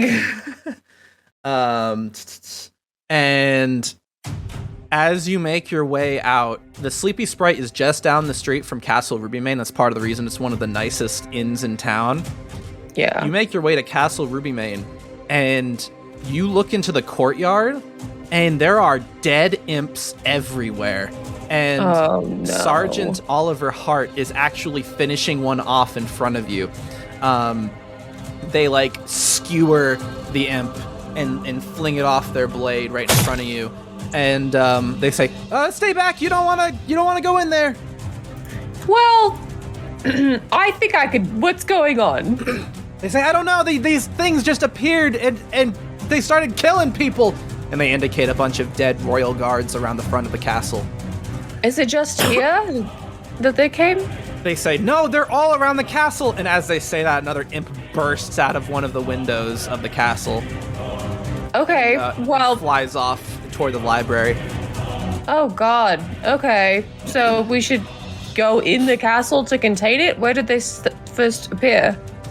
They say it was about 20-30 minutes ago. We've been trying to get our way back into the castle, but they keep pouring out. Okay. This sucks because imps are immune to fire damage. And they say, "It's fine. Stay back. We're handling this." And they indicate to a couple other royal guards, and they're like, "Form up. We're pushing in on my lead." Okay. Well, I'm not going to not help. So. There are like civilians like running in the streets, like trying to avoid like the castle, like as they get close. As Oliver Hart, leading this group of royal guards, begins to approach the front gate, you guys hear something else. Oh no. You hear an incredibly loud boom from the topmost tower in the castle. The windows in that tower explode outwards. Glass shards going everywhere. And all around the city, you can hear Bedlam's theme. Oh no. You hear loud laughter coming from that tower going, "Whoa!"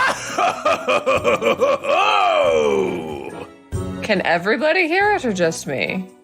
Everyone can hear it. Everyone looks up at that tower and hears that. Oh God. Oliver says, "Oh, that's not good. Oh God, Stoneman and Eleanor are both up there." And as they say that, ribbons shoot out from the topmost tower of Castle Rubymane and begin enveloping different buildings or different towers on this large castle and start wrapping around everywhere.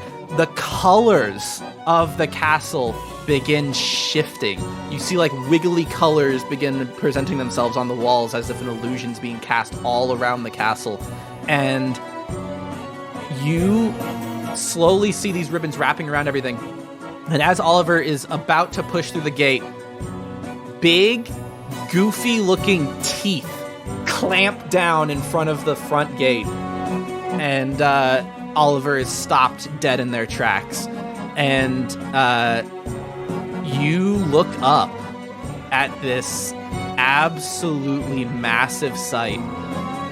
And the castle has been fully transformed. All kinds of bright, vibrant colors. The front gate transforms into Bedlam's face. You see little Vile and Smiles dancing up on these giant balls that have appeared in his hands in front of the gate.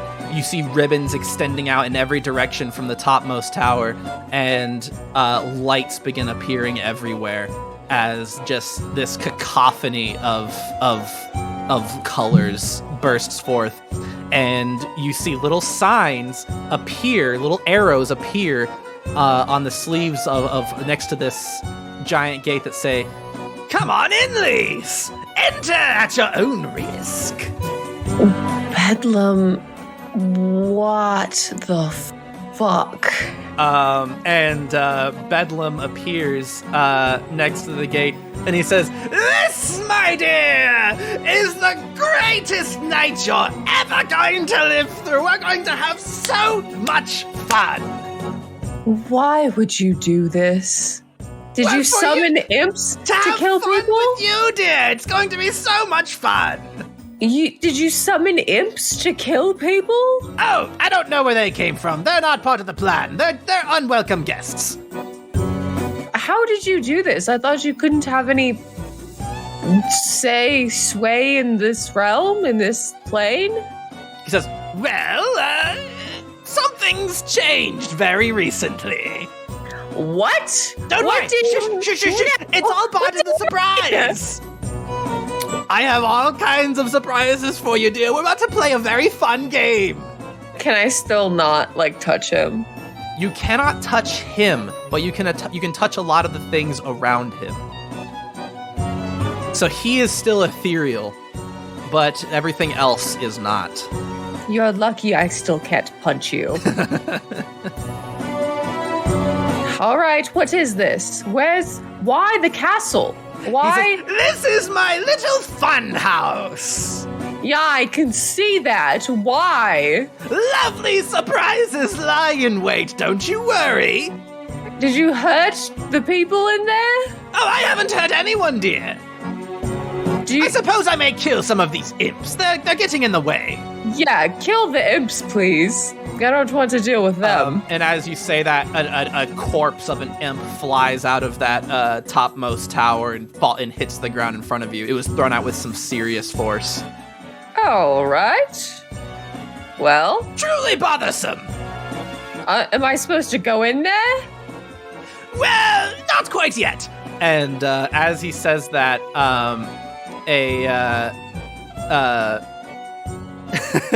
a large Frankenstein-looking creature, similar to what you guys were dressed up of, like what Cass was dressed up as before, lumbers into the courtyard from outside, and he says, "Now this is my old friend Buzz." Okay. I want you to show Buzz a good time. Get him ready for the party. You're taking him with you inside. What? Yes, you're going to get my friend here ready for the big party inside. How am I supposed to do that?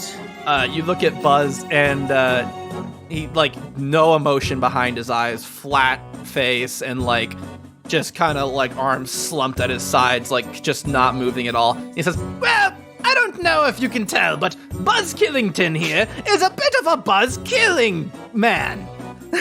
He says, "I want you to get him ready for the big party, dear." He says, "I'll give you a hint, dear. I placed little trinkets around town for you to find. They will help you on your quest."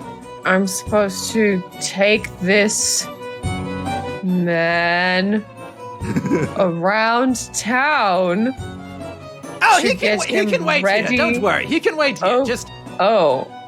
Okay. You're going to need to retrieve some supplies to make him ready for the party. What party? Why are you having a party? Inside. Why would you do this? Do you remember earlier when I said on your best day you are a nuisance?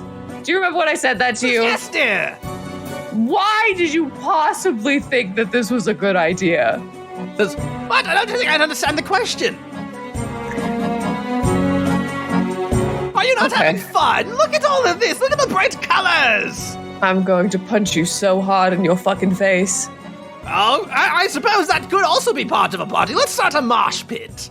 Oh, a mosh pit. Oh, why have you done this? Why are you like this? And those ribbons are extending out really far from the castle, like in every direction over the entire city. And the night kind of like gets brighter. The moon like rises up a little higher and becomes brighter, and like there's like an orange glow over the mountains. Everything feels just like instantly a little more Halloween-y around the castle. Okay, preparations are complete, dear. So if I get your trinkets and I bring them back here, and then I go inside to your party, then you will stop this? Well, I don't know if I'll stop. Don't worry, I have surprises in store for you. Don't worry, dear. You're going to want to get up there. We're going to have so much fun.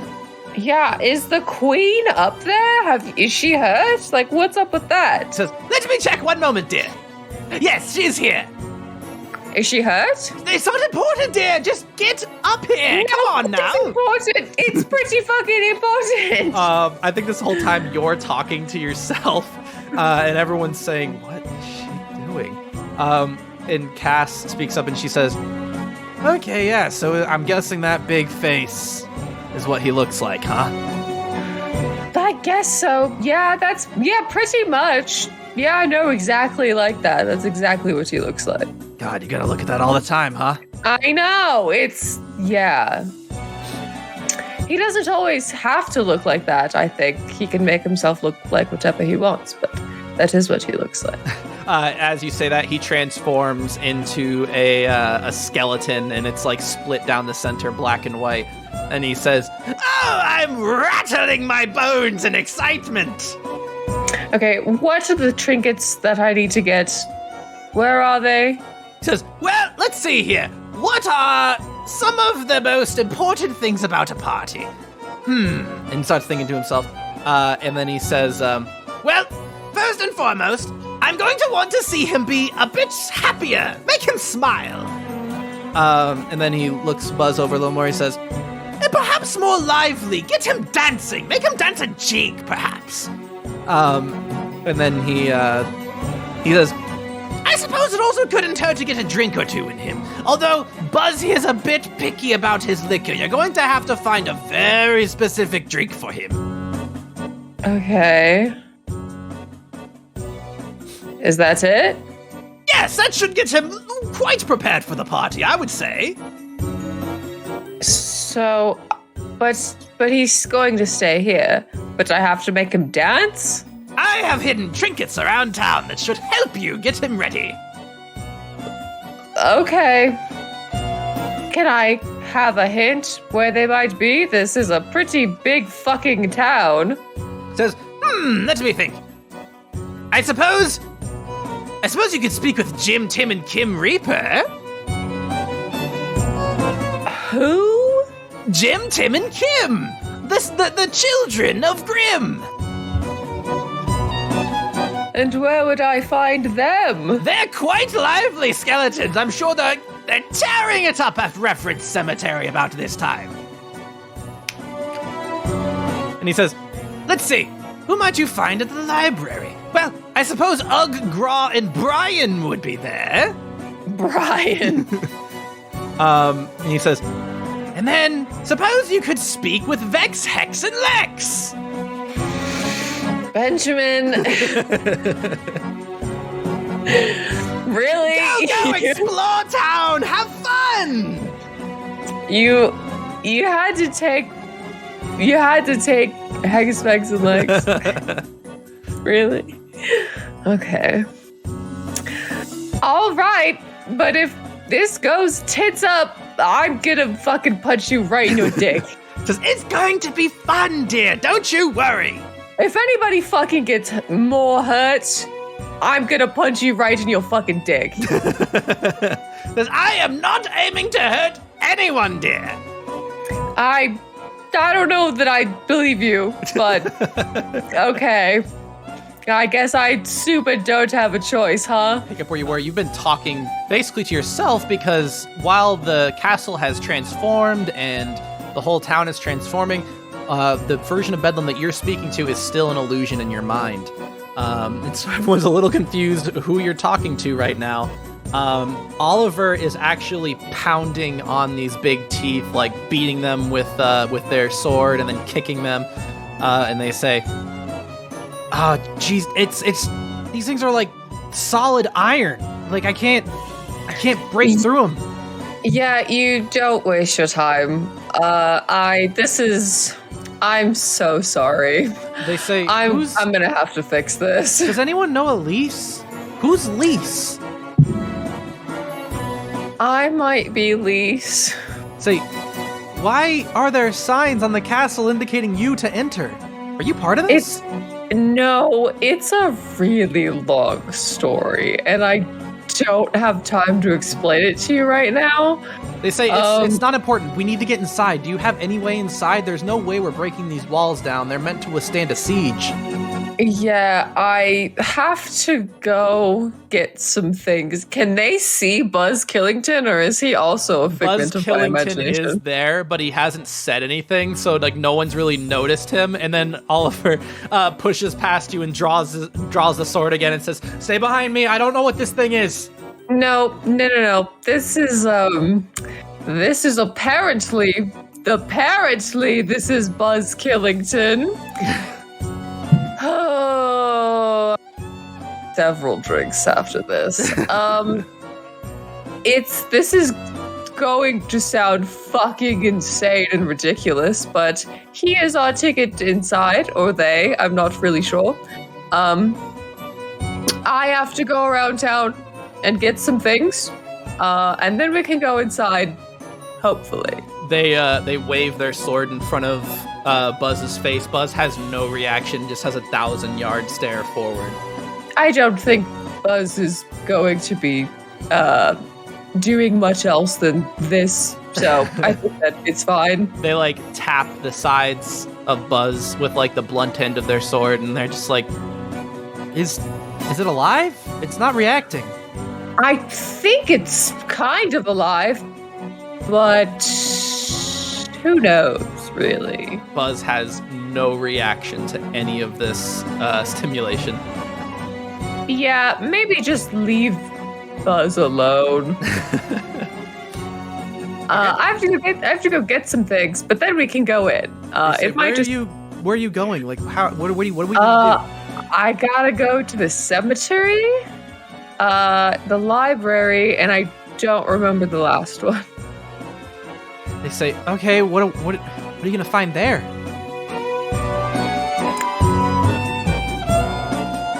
I'm assuming skeletons. They say, "Okay, well, okay. If you think you can help, then sure. Just don't. No, I don't know get yourself in any danger." I was told that this isn't about hurting anybody, but I think that the imps are not a part of this. They just are a separate thing that also happened at the same time. They say there's two things going on here? I guess so. All right, well, I'm gonna see about talking to the Tyrian Templars. Maybe we can requisition some of their forces and try to push in. Nope. What? Nope. You can't. Nope. Okay. Nope. Here, Nope. Okay. Nope. I don't. Nope. What are you saying? Nope. To? I don't. No. Do not involve the Templars. Leave them alone. I will deal with this. Okay, but I am Sergeant of the Royal Guard, and because Stoneman isn't present. Nope. I can't just sit here on my hands and do nothing. Well, you can come with me. They say, well, we need forces if we're gonna fight whatever's in there. I've been told that what's in there is a party. Okay, I'm gonna go requisition some forces. You do whatever you think will help. And okay, if I come back here and there's Templars, though, I'm gonna be pissed off. They have one of their subordinates tend to the wounded, and they make their way over to the Temple of Tyr. God damn it! Okay, well, fuck them, I guess. Let's go to the closest place is the library. So wait, so Bedlam said the cemetery, the library, and where did he say? He said you're looking for I'm pretty sure his specific words were, I'm sure you'll find Jim, Tim, and Kim all kicking around the Reverend Cemetery. He said, ooh, who would be in the library? Perhaps Ugg, Gra, and Brian. And then he said, and I'm sure you'll find Vex, Hex, and Lex somewhere. Oh. Okay. I guess let's go to the library. Okay. You make your way through this town. It's like all kinds of like things have changed about this town. There's like all the lighting has gotten far more orange. Like all the lanterns are like super orange now. There's like big spider webs on everything, and like there's like actual like ghouls and stuff walking down the street. So they're like, hey, you're working hard or hardly working to each other. And you make your way over to Lucidia Library. I'm going to clear the screen of that. And you make your way over to the Lucidia Library. There are civilians all around town that are like terrified of the monsters that are walking through the streets, but the monsters seem to have no interest in like harming anyone. They're just like walking around. There's actual like little like monster children running up to doors and like knocking on them and saying trick or treat, and like people are like screaming and slamming their doors shut and boarding up their windows. The whole town is kind of fucked up and creepy now. Like, I like the aesthetic, but why did he have to do this? And you make your way into the library.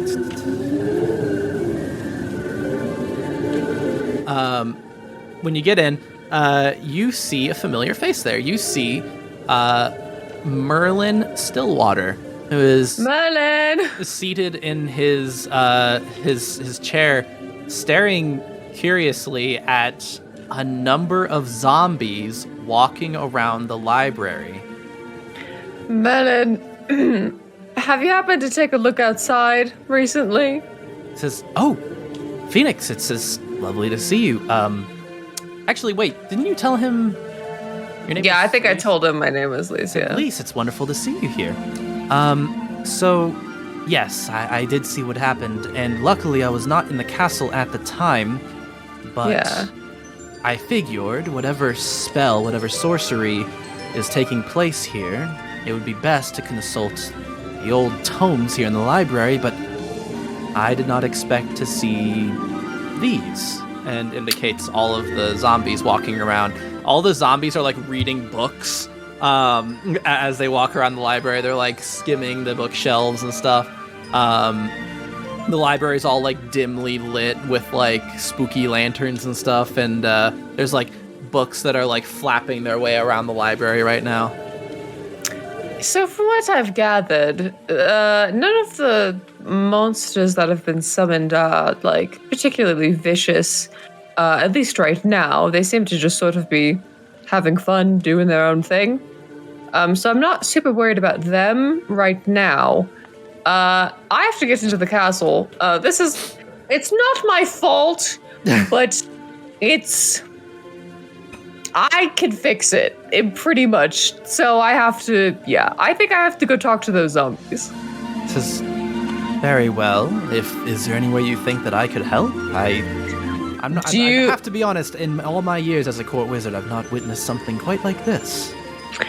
Do you know anything about the Chaos Realm? There's, sorry. Or the plane of the plane of chaos? I know of chaotic planes, but you mean like the divine planes? Yeah. Do you know, is there just one chaotic plane, or is there multiple? Well, it's, of course, most of it is theory, you know, only clerics really speak with their gods on every plane. Not many of us have ever truly explored the divine planes. I know of Limbo, of course, and in Pandemonium, the divine planes. Is that what you're speaking of? Well, sure. But think of it more like... Oh, God. I don't know how to explain it to you. It's just it's hard to explain. There's not much to learn, I feel like, in books. Like, I feel like I've tried and I haven't been able to find anything. Basically, like, pretty much like a god or like the embodiment, sort of chaos is like what's going on here. So, The god of chaos. I'm not sure if he's the god of chaos or if he's embodiment of chaos. It's hard to explain. He's very... I mean, I know of like trickster gods, and is that what you mean? I mean, it's so hard to grasp. Hopefully this isn't Azathoth. No, you've ever heard of Bedlam? Sorry, Bedlam? That does not ring a bell, no. No, I didn't think it would. Never mind. Okay. Now, I don't know that you can really help. I have to go talk to these zombies. This is going to give me a headache. They say, sure, I'm going to, I suppose, look up, see if I can understand any more about the magic that's just being used on this castle. I don't know what I'll find in here, but, and like, he's like awkwardly wheeling around zombies who are like pacing down the halls of this library.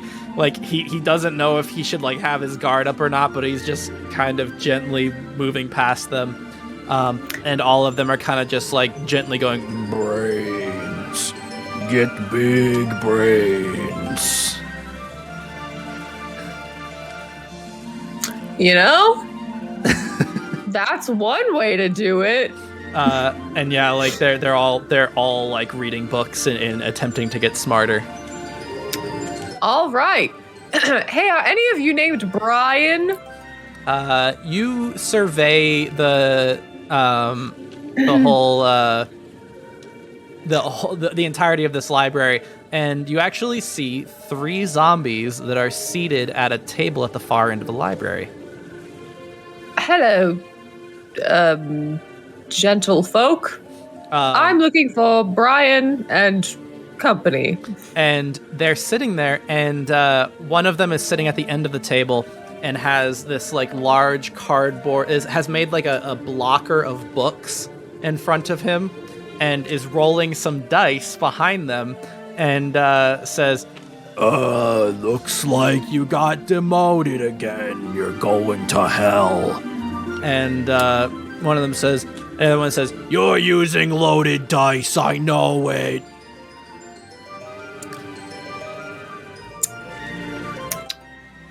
Any of you Brian? The one behind the books perks up and says, yeah, I'm Brian, what of it?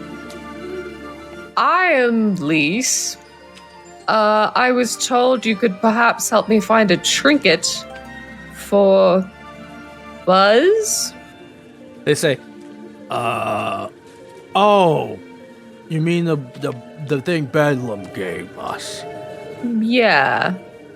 Yeah, we're using it right now. Okay, I need it. Well, we're playing a game here, and we need it. What game are you playing? What, you haven't ever seen data sheets and day jobs? No, I have certainly never heard of that game. Brian pushes, like, with, like, a hand that's, like, missing some fingers, like, limply pushes up some glasses and says, figures. Fake nerds who never heard of data sheets and day jobs. Well, I never claimed to be a nerd in the first place, so I don't think that I could be a fake one. What is the trinket? Maybe I can trade you something for it, or give you something else that will work. We don't want anything. We're trying to play. And okay, well, what is it? And Ugg speaks up, one of the players, and says, well, no, I'm dead, though. I can't keep playing. I went to hell. And the other one, Gra, speaks up and says, I can't carry this game on my own. We're going to lose now, Brian. Yeah, you're going to lose, Brian. Give me the fucking thing. Brian looks at you and says, Well, we need another player who could join us. Oh my god. How do you play data sheets and day jobs? How do you play data sheets and day jobs, she says. I'm gonna break your fucking jaw. and Gra speaks up and he says, It's super easy. Brian's just a big jerk. Okay, how'd you play? He says, Here, I'll help you build a character if you'll help out. Okay, can I have the trinket afterwards? Is this going to take a long time? Brian says, Yeah, we won't need it once the game's over. You can have it. We don't care. Okay, cool. How long does this take? Well, we're toward the end, but if we introduce another character, it could decide the fate of the whole game. Probably not too long. Okay. What do I have to do? Gra pushes a sheet in front of you and he says, Don't worry, I filled out most of the stats for you. It's all pretty cookie cutter. You just gotta decide if you're gonna play, what class you're gonna play. What are the classes? So he indicates to you there are 3 different classes that you can choose from. There is the coffee fiend, the soccer mom / dad / parent, or the office funny guy. The coffee fiend gets a +3 to brains, a +1 to buff, and a -1 to funny. The soccer mom dad parent gets a -1 to brains, +3 to buff, and +1 to funny. Office funny guy gets a +1 to brains, -1 to buff, and +3 to funny.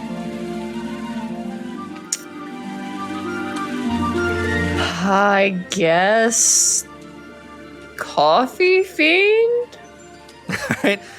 He checks the coffee fiend field for you and fills out some more stats. And he says, You're pretty much good to go now. And Cass kind of like leans over and speaks to you. She says, "What's going on here?" I wish I fucking knew, Cassandra. I am just trying to hold it together currently. She says, "What kind of fucking loser would play this?" Cassandra, if you fucking say anything to me right now, I'm going to burn this whole goddamn library to the ground. You know, I'm not having it today. I got 2 hours of sleep. I'm not having it. Cool. We're gonna have our another poll.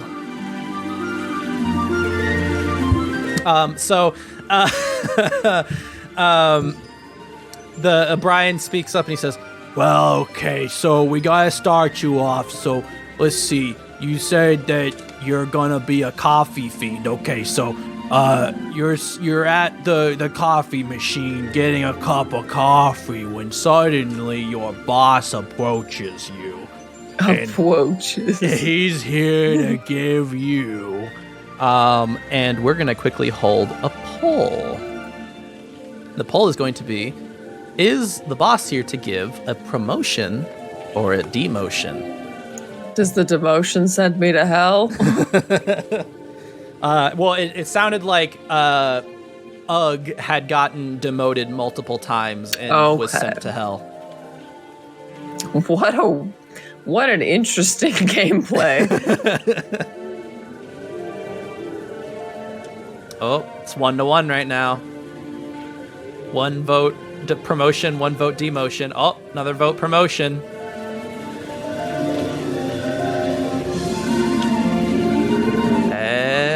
It's looking like it's gonna be promotion. I think that's gonna be it. All right, let's finish that poll. All right, so the boss is here to give your character Did you decide on your character's name, by the way? No. Should probably do that now.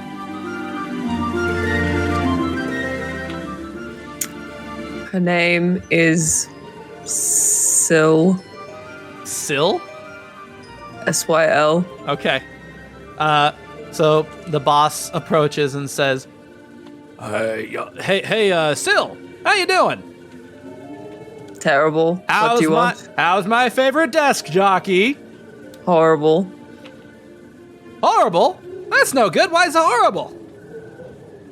Terrible. What do you want? Says, well, I'm here to let you know you're getting a big promotion.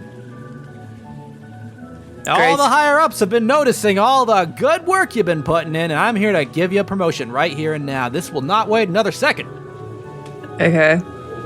What does that do? He pulls out a sheet I of look paper. at Cassandra. He pulls out a sheet What is of a promotion? Just, I don't know. This seems really fucking nerdy. Yeah.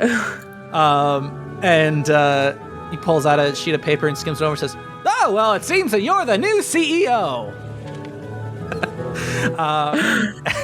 Lise, What is a CEO?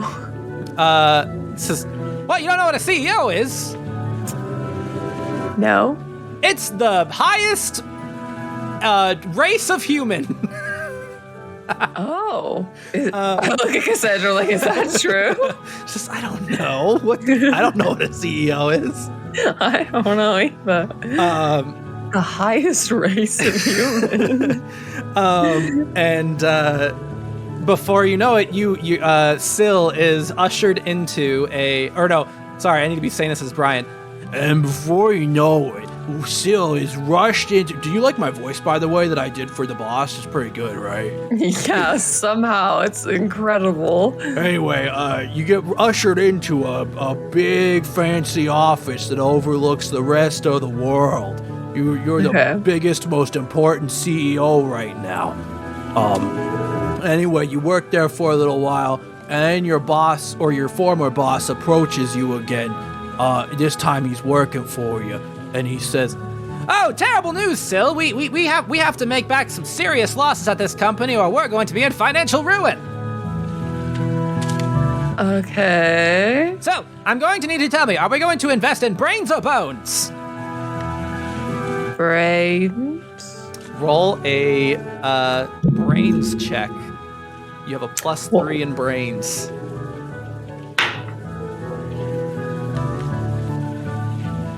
Oh, wait. No. Yeah. 8. He says, he says, all right, let's do it. And your company invests in brains, which unfortunately tank in the economy. And your company is now in horrible financial straits. Sorry, I need to be saying this as Brian. Your company's in horrible financial straits. But you guys are just barely able to stay afloat after a few layoffs. You're actually going to a golf game with some CEOs from a different company to talk about a merger. What is golf? And do you ask that to Brian or do you ask it to Cass? Brian, what is golf? No, fuck you. You're mean. What's the other one? What golf is? What was the other one's name? Gra. What is golf? It's a mysterious sport that's played in this universe. It's basic. You hit a ball around and it goes in a hole. It's strange and archaic. We could not possibly understand. Yeah, that sounds horribly boring. Anyway. Okay. So go ahead and roll a buff check. You have a +1 to buff. 18. 18. When you're 18, you smack that ball so damn hard it burrows into the ground and explodes into the final hole. All the CEOs are really impressed and they absolutely want to go forward with the merger. What the fuck is a merger? Okay. And he says, all right, well, with that, you're back in your office again and you're talking to your former boss, current employee, who says, well, it seems we've managed to somehow keep this company from falling completely into ruin. We're picking ourselves back up by our bootstraps. Way to go, sir. Sir? All right, ma'am. Sir, like gender neutral, sir, you know. You know, like commanding officer, you say, yes, sir? Whatever. Okay. It's not important. I don't know what you did to make it happen, but you somehow saved us all from ruin. I won at golf. And he makes his way out of the office, and that's when the flames of hell burst from the ground around your office, and a familiar face makes itself known. Hello. What is up, my dude? The devil says. The devil bursts forth from the pits of hell in your office, and he says thusly, I'm here for your soul, my dude. I've already sold it to capitalism. You sold it to me for capitalism, dude. Then why do you think you got that promotion? It was all my doing. Oh, you can have it back. I don't want it. and when you think to yourself, you remember that Satan has a real soft spot for funny jokes. And maybe if you can tell a real funny joke, you can save your mortal soul. Oh no, I have a negative to funny, right? Yep, give me a funny check. -1 to funny. Oh no.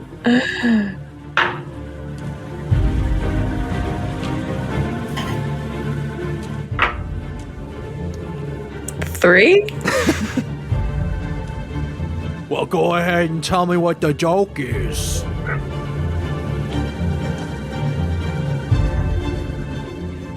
Two COVIDs walk into a bar, and the bartender says, "What will it be?"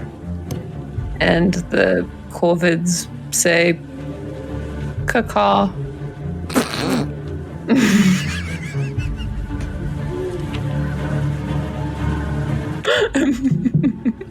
The end. That was the worst joke I've ever heard in my life, dude. Cassandra, was that joke funny? I think it was pretty For funny. that, I'm taking your soul twice. I'm gonna make you go to hell twice for that. I With think that, it was pretty the funny. devil splits your soul in twain and takes both of them down into the pits of hell. And yes, Cool. Cassandra is desperately trying not to laugh at your joke. Cassandra, it was funny. It was really funny, the thing I said. She says, "Yeah, it was super, super funny, babe. Yeah, it was you're trying so hard not to laugh. Yeah, I'm laughing at the joke. That's what I'm laughing at." Cassandra, I'm going to kick you. Stop it.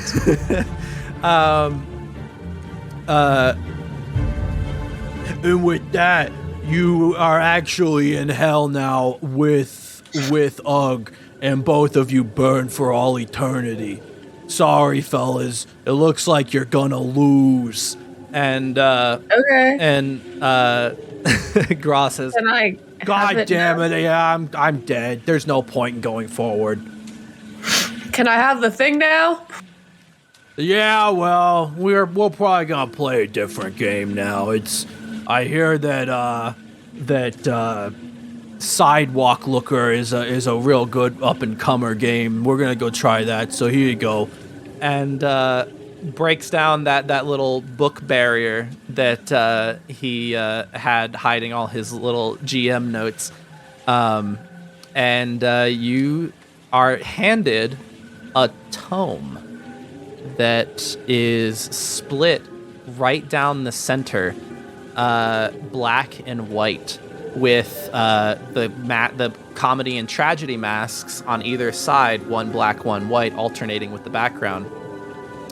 And he hands it to you, and Bedlam appears. He says, "Now that there is Bedlam's big book of bubbly banter." Oh? 3 times a day, you can target any creature within 30 feet and say something nice. to force that target creature to smile for 1 minute. If you use up the last charge, the book will switch to become Bedlam's Big Book of Bully Banter. And it does the opposite. It'll make them frown. I suppose you'll see. Interesting. All right. Thank you. Lovely, dear. You're doing fantastic. And Bedlam makes his way out. I'm never, ever going to a library ever again. Is this what libraries are like? Dear gods. I'd much rather go to a cemetery. Cass says, yeah, no, it was a lot nicer than this before. God. There are still like books like flapping like birds above you. The roof of the ceiling of this library is like very tall. The bookcase is like stretched to the ceiling. Okay, well, let's go to the cemetery. Okay. You make your way out of the library. And as you're making your way out, I think... oh, bless you. Bless you. I think as you're making your way out, Merlin speaks up and says, well, did you find something? I've not found anything about the magics that they're using for that castle. I got this joke book. Say, okay. It's going to help me get into the castle. Well, good luck with that, dear. And continues on his way. Okay. Yeah. You said you wanted to make your way to the cemetery? Mm-hmm. Cool. You make your way down there. You kind of cut through a bunch of houses and past the Sloshing Stein on your way over. There's like a number of ghouls at the Sloshing Stein who are like all like partying up and drinking heavily there. And you get to the cemetery and you see more familiar faces there. Give me 1 second. Ooh, let me actually send you the statistics on that tome, by the way. Yeah. Okay. Okay. So with that, you make your way over to the cemetery, and you see Penelope and Darren there, and their weapons are drawn, but they're not really. They don't really look certain what they're supposed to be doing here, because all around there are a bunch of skeletons and ghosts dancing around in the cemetery. Hello, friends. Enjoying this? The skeletons are dancing jigs and everything in the background, and Penelope and Darren. Penelope speaks up and says, "What the fuck is going on here?" I'm not really sure either. They're not going to hurt you, I don't think. I think it's okay to put your weapons away. Well, they're like skeletons and ghosts and stuff. Yeah, but they're dancing, right? They're not trying to hurt nobody. Why are they dancing? I don't know. I don't really understand what the hell's going on here. I mean, I really don't either, but I need to talk to some of these skeletons, I think. So you can chill out if you want, but yeah, I don't think that any of them are going to hurt you. Says, okay, I'm gonna keep my bow drawn though. I don't know if I trust this. I mean, they're just dancing though. I mean, look at them. Says, yeah, but I don't trust it. I mean, I don't really trust it either, but I think it's fine. Darren, at least for now, still has his big war axe drawn, and is just like they're back to back, just watching these things. Yeah, I mean, I'm sure if you don't like it here, maybe just leave, right? Like, well, I'm worried that they're gonna hurt someone or something. I don't know what the hell's going on. I don't know. They're just dancing though. And while she's saying that, there's another civilian screaming, running down the street while a skeleton is dancing after her. See? He's just dancing. Okay, well, good luck. I have to go talk to some skeletons now. You see there are a number of skeletons. There's actually 3 of them that are all dancing toward the center of all the festivities. And one of them speaks up and says, "Hey, looks like we got another flesh person." That is horrible. Please don't call me that. Never say that again. What's wrong with that? You're a flesh person and I'm a bone person. I don't like that at all. What, it doesn't rattle you, funny bone? And he like jiggles his whole body. Nope, that's horrible. He sounds like a xylophone while he's moving. Did Bedlam give you something to give to me? Because I would like it, please, now. Another one of them speaks up and says, "Bedlam, huh? Yeah, you gave us something. Why? What do you need it for?" Well, I need to make somebody dance, I think. Well, we can certainly do that, but we're not going to give it up for free. This thing's cool. Okay, what do you want for it? Well, we want to have a party. We want to have fun. Come on, join the festivities. Pass. Is there something else I can give you for it? We are going to have another poll. Okay. The skeletons are going to want to have... Are the skeletons, everyone, going to want to have a dance-off or a battle of the bands? Oh. Oh. Hang on. I don't know why the poll isn't working. There we go. Vote 1 for a dance-off and 2 for a battle of the bands. Oh, dance-off is already off to a big fucking lead.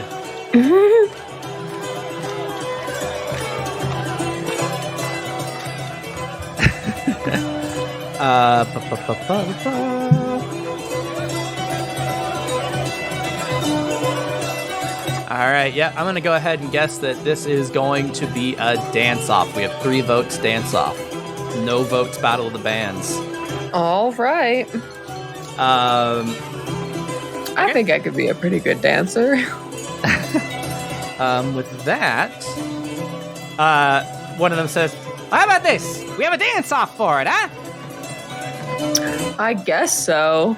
Yeah, come on, get over here and have a dance-off with us. I'll give it a shot. The way this is going to work is we're going to have performance contests. Okay. Cassandra has a better performance than me. Can I have her do it? You guys, how about this? You guys can take turns doing it. Okay. Cassandra, come dance with me. Jim, Tim, and Kim Reaper, as they introduce themselves as, are all gonna tag in and take turns. So you and Cassandra can start. You, Cassandra, and Foxbud can take turns.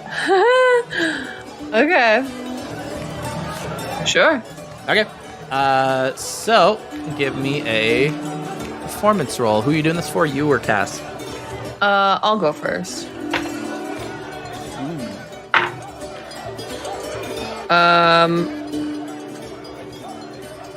19. 19. I got a mod 20. Damn. And so the first up is Jim, who comes forward, and you want to describe the dance that you do? Just a traditional elvish dance. Okay, you like doing like wavy hands or something? Like how does that work? I don't know. Probably. What describe to me what a traditional elven dance is? I don't know. Like I'm picturing like a lot of like fluid movements. Yeah, a lot of like to a flute, right? Yeah, a lot of twirling and like a lot of this going on. I think the skeletons and ghosts around you have never seen something like this, but they're kind of like mesmerized by it. And Jim comes forward and starts doing like a ham boning, and then he suddenly starts doing like a Russian dance where he's holding his 2 bony arms and kicking his feet out each direction, and he speeds up faster and faster to the point where it's like his little skeleton legs are like a blur underneath him. And he says, go, go, go! And everyone in the audience says, go, go, go! And he keeps going faster and faster. And this was a win for Jim, Tim, and Kim. So go ahead now and give me a D20 roll. 11. Okay, so we are having death saves, but for the performance, so it is a contest save, and you just successfully saved yourself. Thank God. Next up is who's going next? Cassandra. Okay. Oh my God. Did you get a nat 20? If you get a nat 20, I'm not going to roll. Well, you can roll for a nat 20 as well. So you got a nat 20. No, not even close. What'd you get? 6 plus 4, 10. Okay. Yeah, with that, go ahead and describe to me what does Cassandra do? I don't know. With some pirate dance, I really don't know. She tries doing this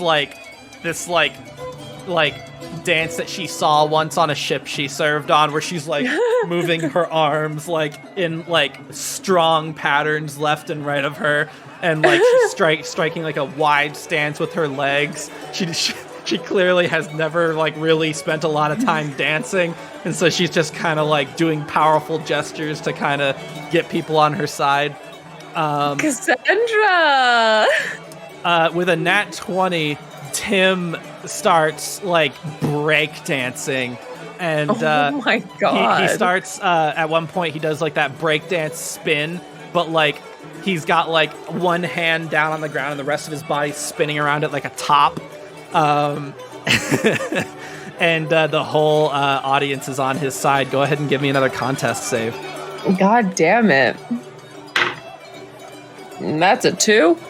Ooh, yeah. The audience is not on your side at all on this one. Nope. Cassandra, maybe let me handle the dancing, actually. He says, yeah, sorry, I don't really know what I'm doing. No, you did a very good job. It was very good. Next up is Foxbud. What is performance? I believe that is a charisma check. Okay, cool. Unless he's like proficient, in which case you would add his proficiency bonus. Nope. Nope. What'd you roll? Nope. He got a 5. Don't count yourself out. What does Foxbud do? He probably starts doing like, he like gets up on 2 paws and just starts like dancing with like his little paws in the air. He's like using his tail to like support himself so he can bounce up at everyone. Yeah. I think everyone is like in love with Foxbud because of that. He had like the whole crowd is like cheering him on, and Kim steps forward and attempts to do a similar dance to Jim, but both her legs fly off when she kicks them, and she falls on her bony pelvis. Oh God! And she is going to roll a contest save. Oh, and failed that.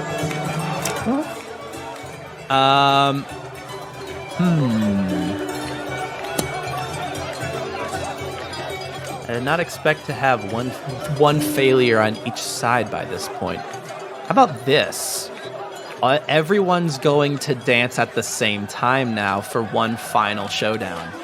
So you take advantage on this contest as you're all helping each other.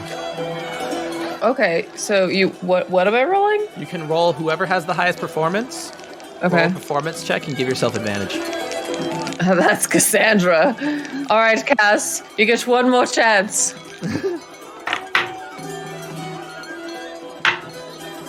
Okay, that's 19. Yeah, I think that's gonna do it. Yeah, everyone gets together this time, and Jim goes back to doing his very Russian dance, and Tim continues trying to break dance his way out.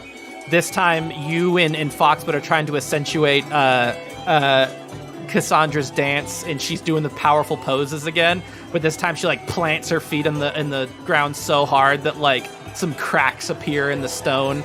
Oh my god! She's like really selling these like powerful poses.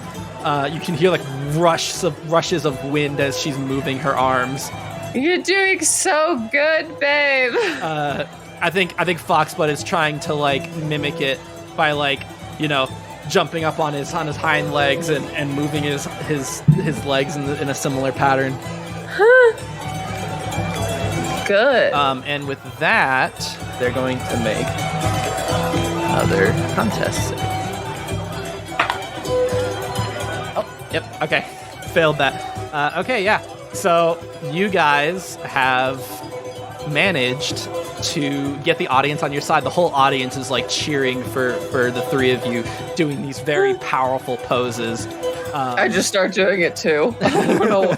I just copy Cassandra. You're so fucking pumped up by like what Cassandra's doing that like even though you have like these scrawny little arms, you have a -1 to strength, like you still look fucking ripped as hell and powerful while you're doing these movements. Hell yeah.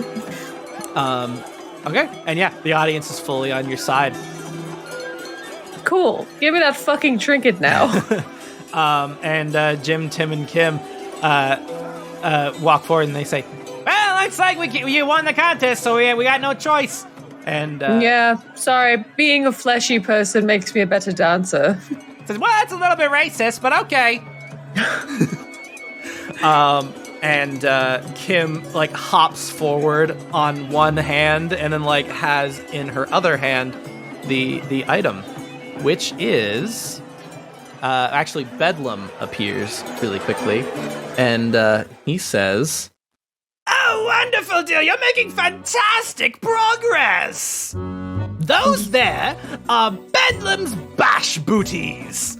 And there are two booties on Kim's other hand. One that is a pristine black boot, and then the other is white and rather tarnished. And once per day, as an action, you perform a dance that your target will be forced to copy for 1 minute. See Irresistible Dance. Ooh. What kind of booties are these? I'm trying to think of how to describe them. They're like ankle booties. Okay. Because when you said booties, I immediately thought of the little booties that you put on like dogs. Oh no, not like things that go over your boots. No. Okay. I just by the way, point something else out. By the way, I've effectively given you an item that casts Irresistible Dance. Can you? This is just like a side thing for me because I found this very interesting. Yeah. Do you have a guess for how, like, what level of a spell Irresistible Dance is? Don't look it up. Like 2 or 3? 6. It's a 6th level spell? Oh, yeah. To give the audience some reference for that, other 6th level wizard spells include Programmed Illusion, which lets you make a whole ass man as an illusion and like program what he's gonna say. You can create undead. You can fucking do like all kinds of summons. You can make a globe of invulnerability around yourself, or you can make a guy dance. What the hell? I just found that very interesting while I was building this item. I was like, oh yeah, Irresistible Dance. That's probably like a level 1. No, it's a level 6 spell. And Jesus Christ. For further reference, 6th level does not mean you can cast it at level 6. It means you can cast it at level 11, guys. You get 6th level wizard spells at level 11. So I just found that interesting. So I can just cast it because it's on this item? Yes, using this item, you can cast that That's crazy. once per day. Jesus Christ. Well, that's super useful, I guess. Okay, and Bedlam says, you're doing wonderful, dear. Great progress. I am absolutely cheering you on. I am so excited for this party. And he says, quick, smile, Vile, pull it forward. And they pull forward this giant pirate cannon. And he jumps in, and he's like, I'll see you at the next task, dear! And launches himself out of the cannon southwest. Southwest.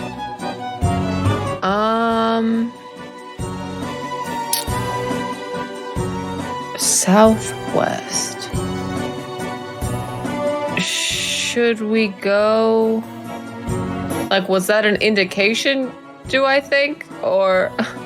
He seemed to be indicating he was going to the next location. Okay. I'll try the sloshing stein. Because he said that's where people were drinking. Cool. Yeah, you head to the sloshing stein, and you ask around, and you don't see anyone named who indicates that they are named Vex, Hex, or Lex. Maybe the Crooked Cauldron? Cool. You head further south. Sorry, I meant to move you to the sloshing stein. You move further south to the Crooked Cauldron, and you see a number of cartoonish, like, classic witches here. This is so racist. And you get here. Actually, that's the wrong song.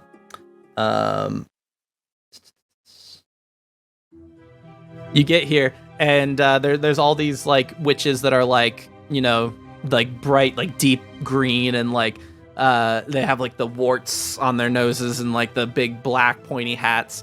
They've got, like, brooms with them. One of them's, like, sitting on a broom floating. The other is mixing something in a cauldron, and the third one is just drunk out of her mind, drinking from a large mug. Hello, fellow witches. The one on the broom speaks up and says, "We have a guest here." Sure. I need a drink. I was told to come here. The other one has takes that big mug and smashes it over her head and says, "We could all use more drinks. Eta Sigma Chi." What? Says, "Eta Sigma Chi coming, baby."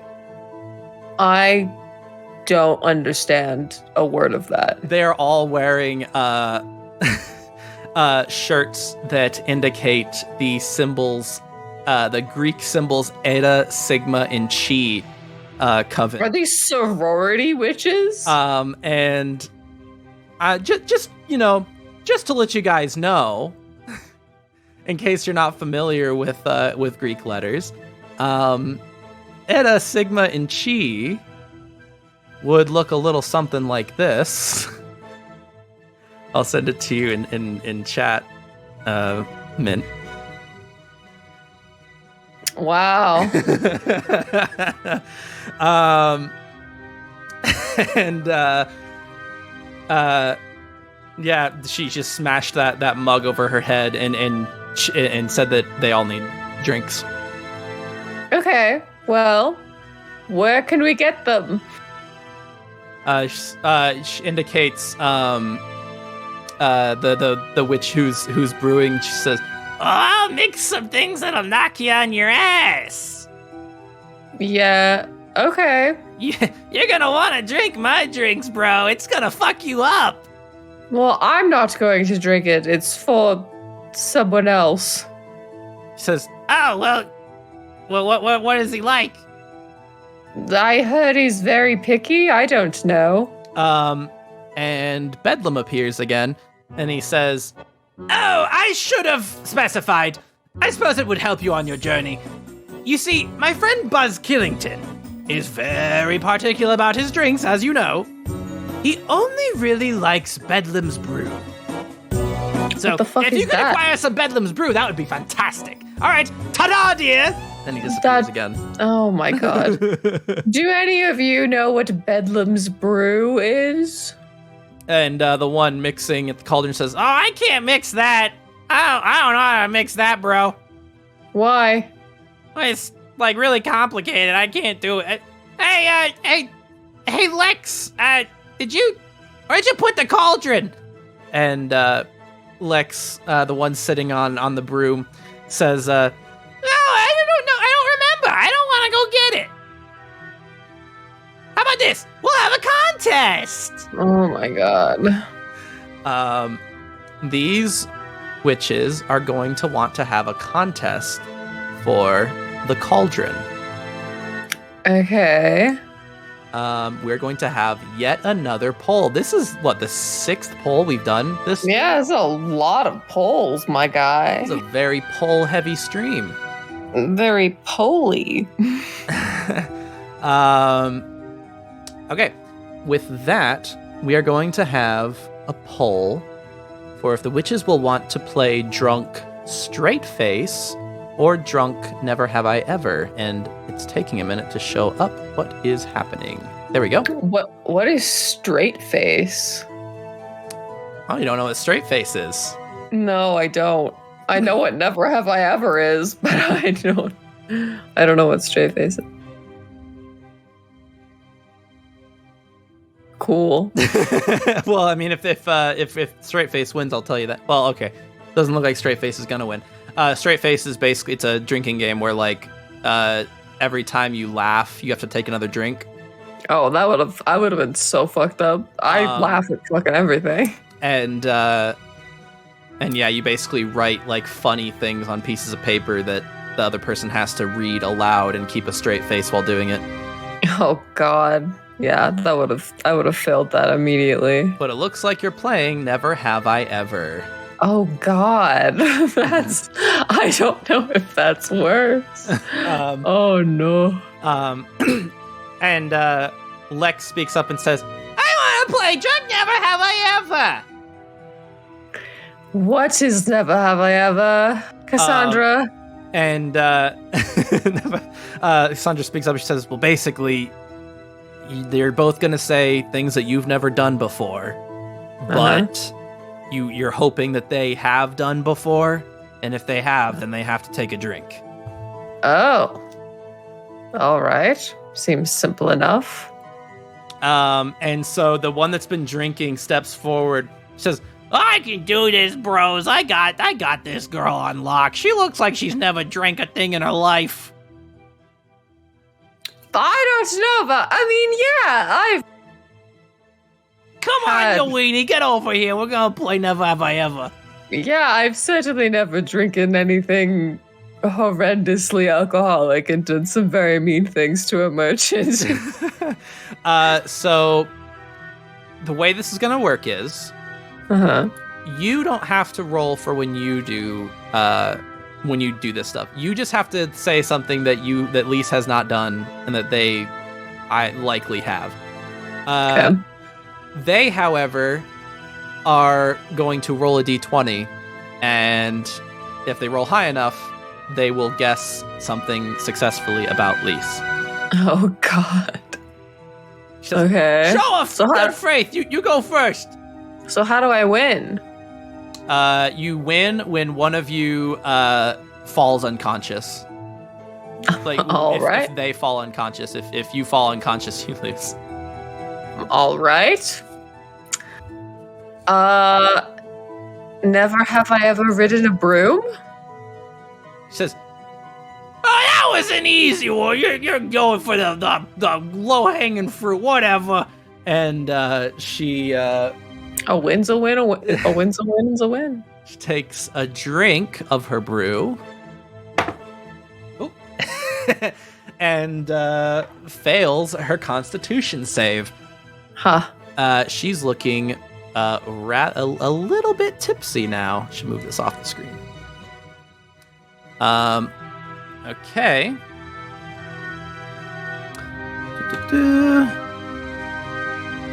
Hang on one second. I'm tracking some data.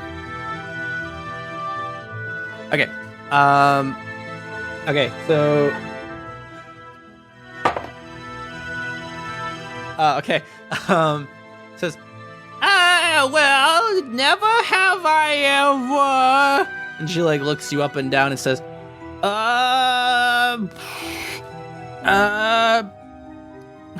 eating a cat. Oh my god. Yeah, I haven't done that either. What the hell? You think I eat? Well, I don't know what you're about. Maybe, I don't know, maybe you eat cats. That is horrendous. Maybe you just gobble them up. They jump in your mouth and you swallow. That is the most untrue I hear black thing cats I've are ever yummy, heard. but I don't. Yeah, oh my god, stop talking there. I don't want to know. Go ahead and give your next Never Have I Ever. Oh. Never have I ever lost a cauldron.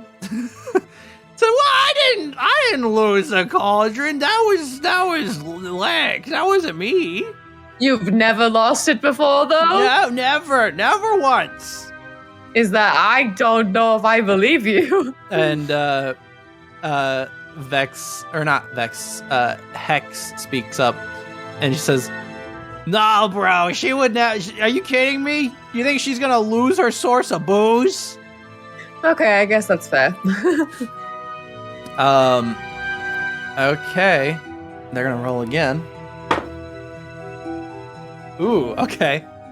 Oh Says- no. She sizes you up and says, "Never have I ever. Never have I ever cast fire magic." Ooh. A fucking witch could see a pirate or can a witch can fucking recognize a pyromancer when she sees one, huh? Wow. So give me a Constitution save.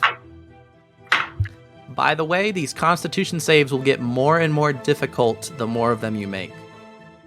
And on 3 failed saves, you fall unconscious. 4? That is a failed save. Yeah. You're feeling quite tipsy already. Oh no, Cassandra, I think I've made a mistake. Okay. Next up is you again. Oh.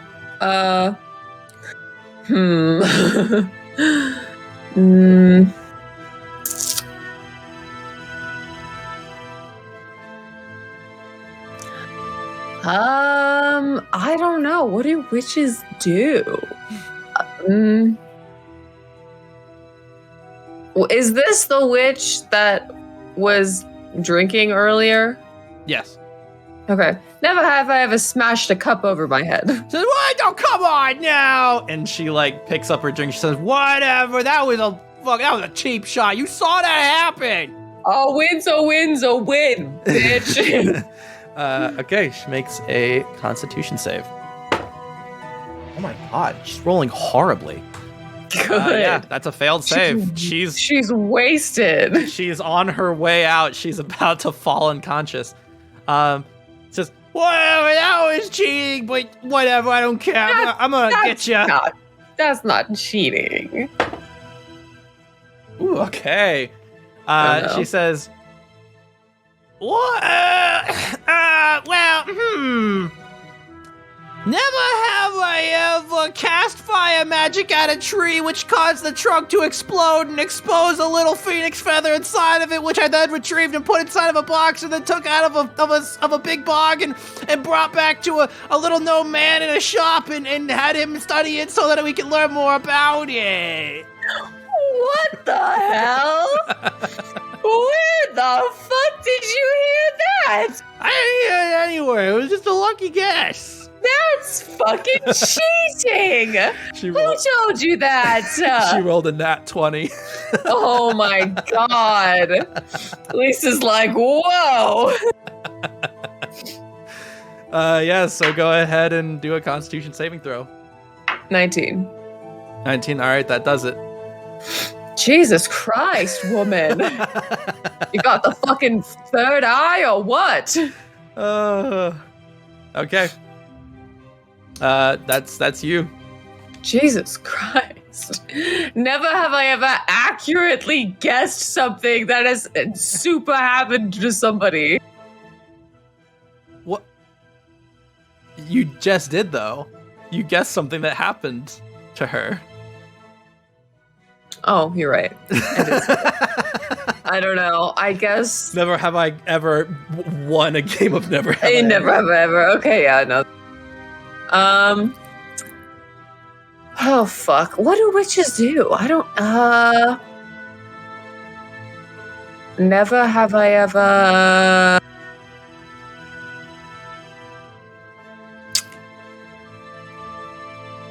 had a cat as a familiar? I don't know. Just Who told you about mittens?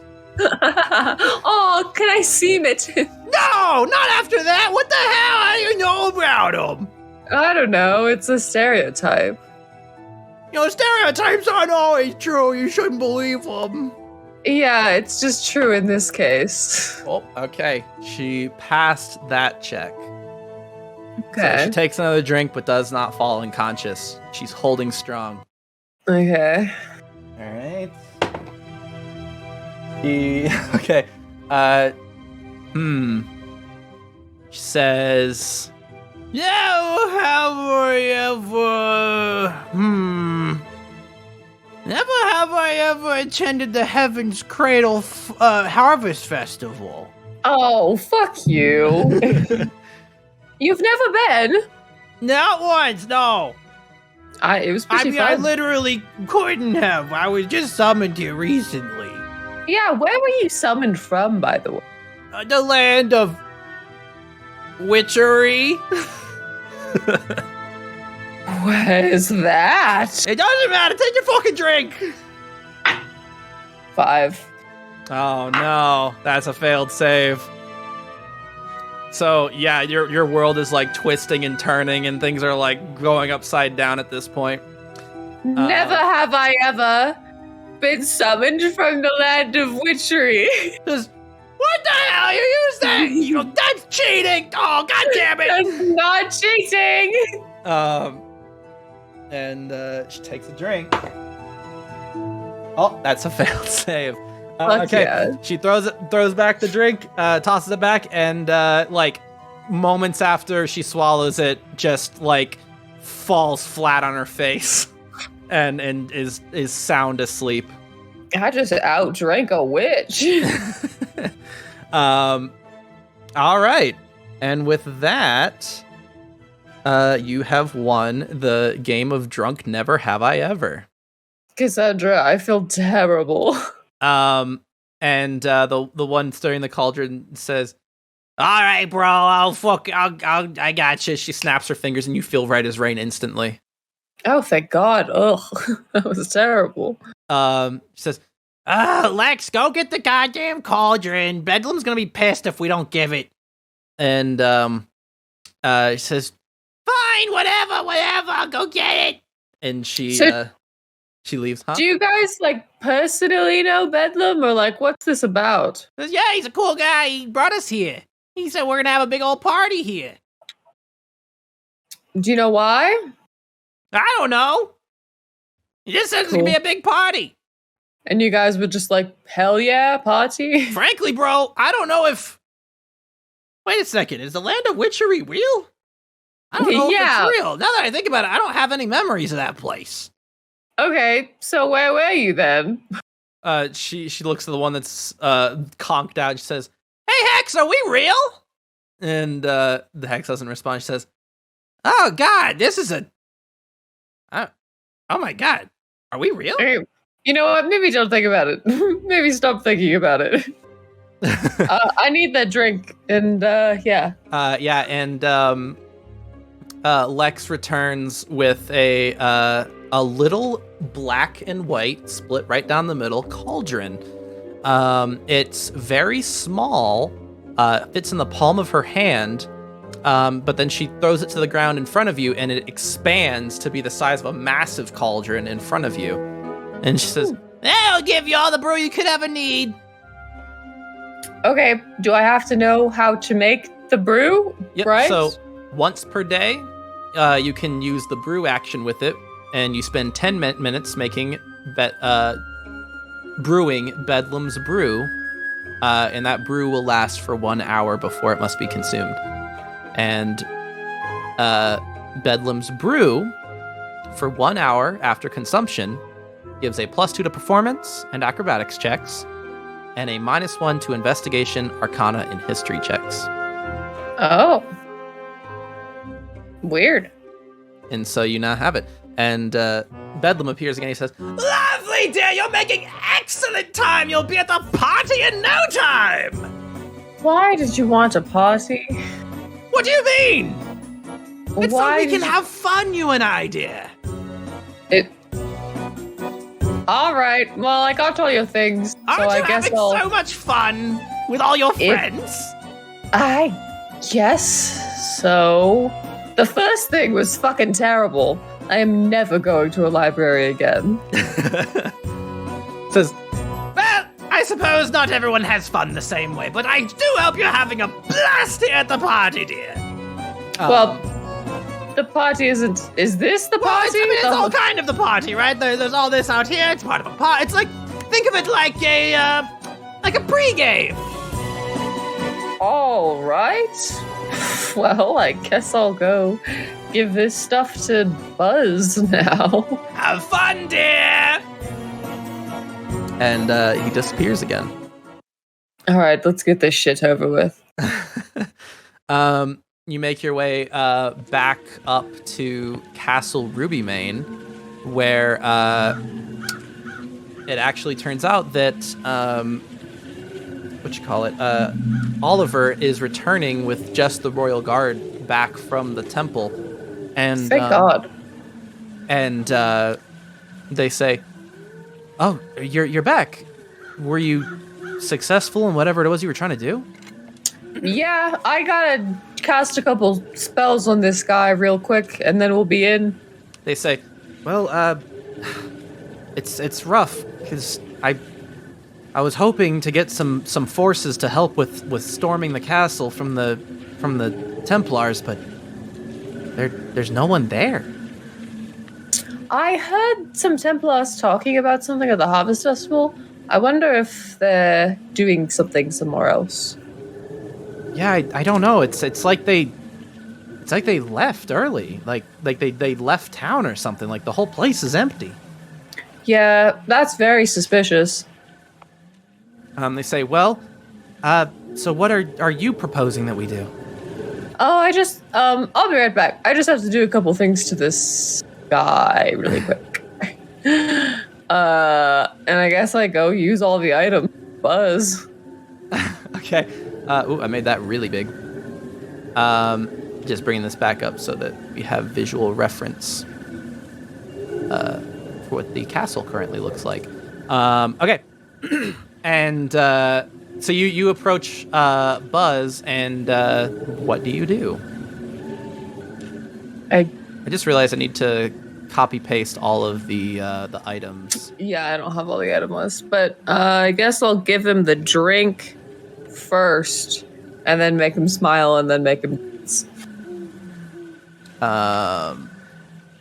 You give him the drink. Well, the drink takes 10 minutes to brew, so you start brewing the drink, and you can cast it Sure. once. Yeah, I figured that I did that on the way. So. Okay. Oh, Well, you have to hold still doing it. Okay. Okay. So yeah, you cast. You cast. Where is it? Hang on one second. Ba-ba-ba-ba-ba. Yeah. So you have to say something nice to him in order to make him smile.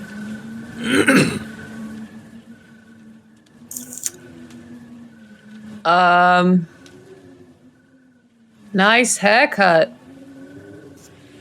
Okay.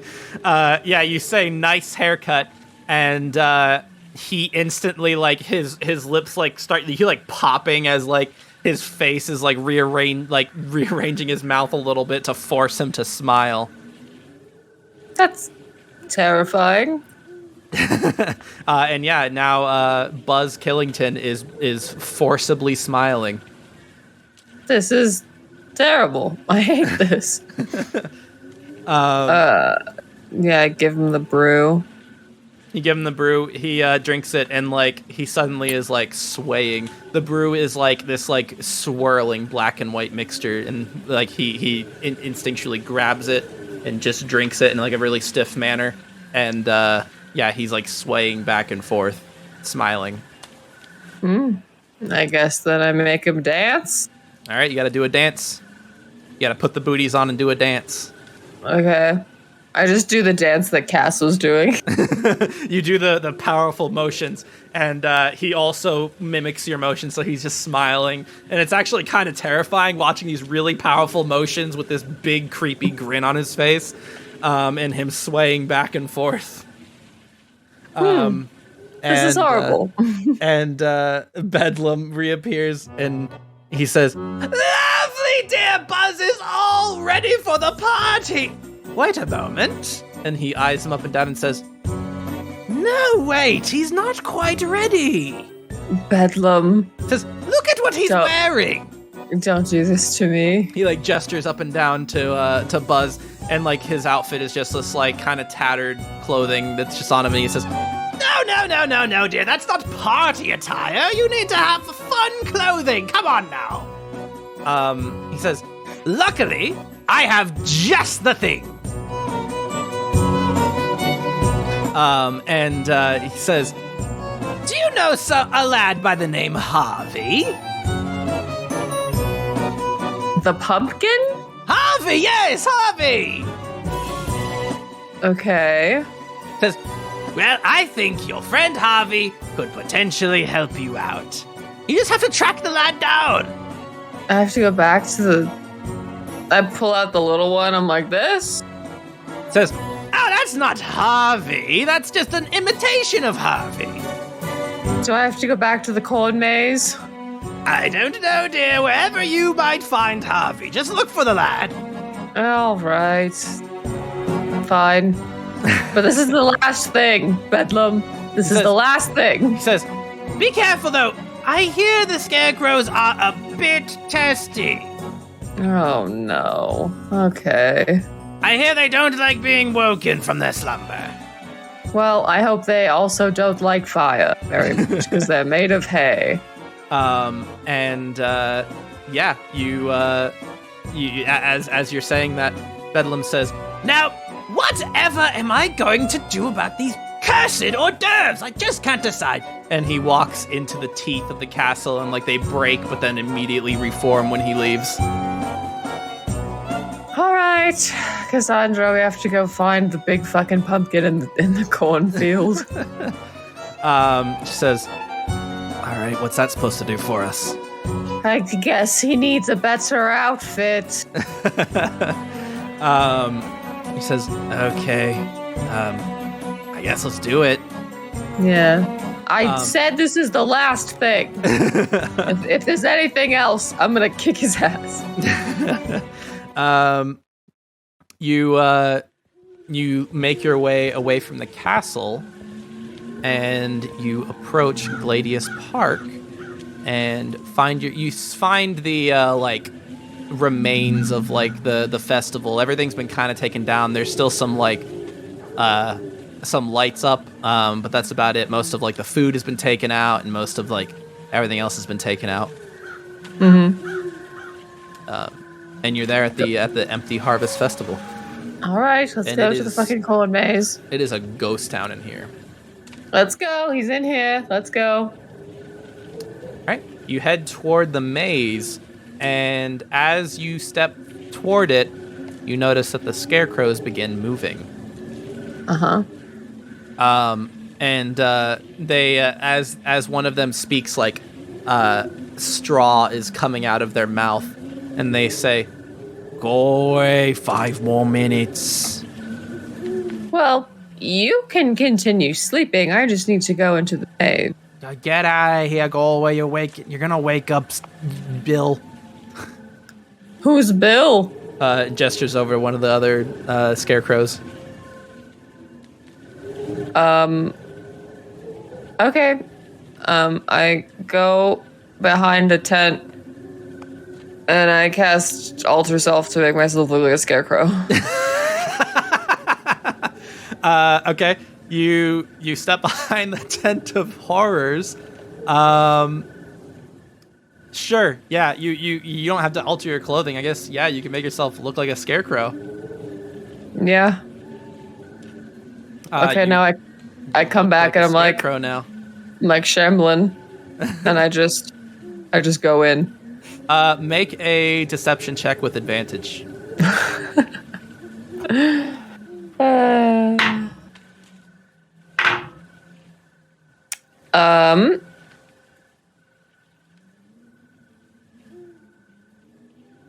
21.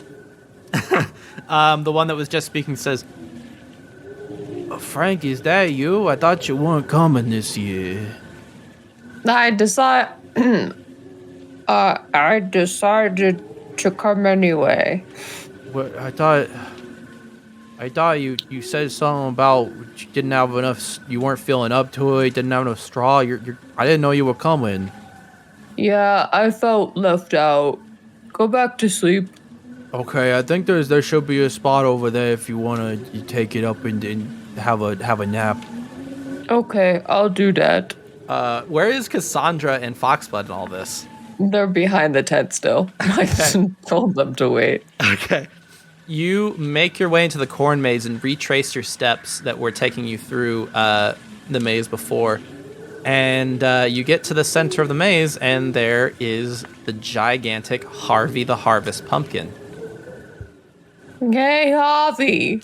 You got some clothes or what? Its massive eyes are shut. They're like, it has stone eyelids. I cast Detect Magic.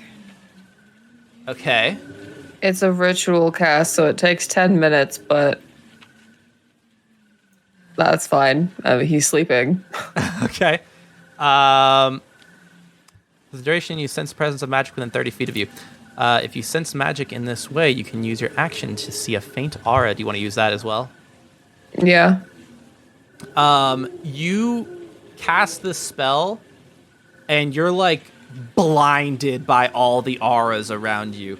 Like, this whole goddamn like city is lit up like a fucking like Christmas tree. You see bright lights through the corn maze, and there's so much light here. It's hard to really make everything out. A good amount of it seems to be... Hang on one second. Give me 1 second. I believe... There is a good amount of conjuration in the air. An amazing amount of illusion. There are a lot of illusions being weaved constantly here. And on Harvey specifically, there seems to be a good amount. Hang on 1 second. Checking something.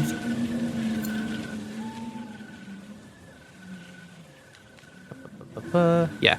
There seems to be a good amount of transmutation magic on Harvey.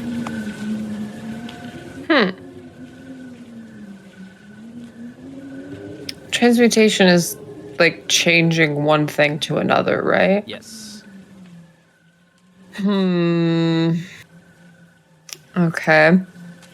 You are currently not quite close to Harvey right now. You're like, literally, you're the farthest you can be away to cast this spell. You're 30 feet away. Yeah. Okay. I guess I will get closer to it. You step another 5 feet closer, and the statue like cracks and shakes a little bit, and dust falls off of it. Oh God. I cast Message. The message? Okay. Like, to Cassandra. Okay, how far can message reach? It's 120. Is she far away? That's close enough. Cassandra, the big pumpkin is gonna wake up. I'm scared. There's a lot of magic around here, and there's transmutation magic on the pumpkin. What do I do? Says, I don't know. Do you want me to come in? Can you sneak in the back? Like the back way? I could give it a shot, I guess. Yeah, have Foxbud help you. Because there's scarecrows in the front, so maybe try and sneak in the back. There might be that U-shaped hole still in the corn. Go ahead and roll a stealth check with advantage for Cassandra. For Cassandra? Yep.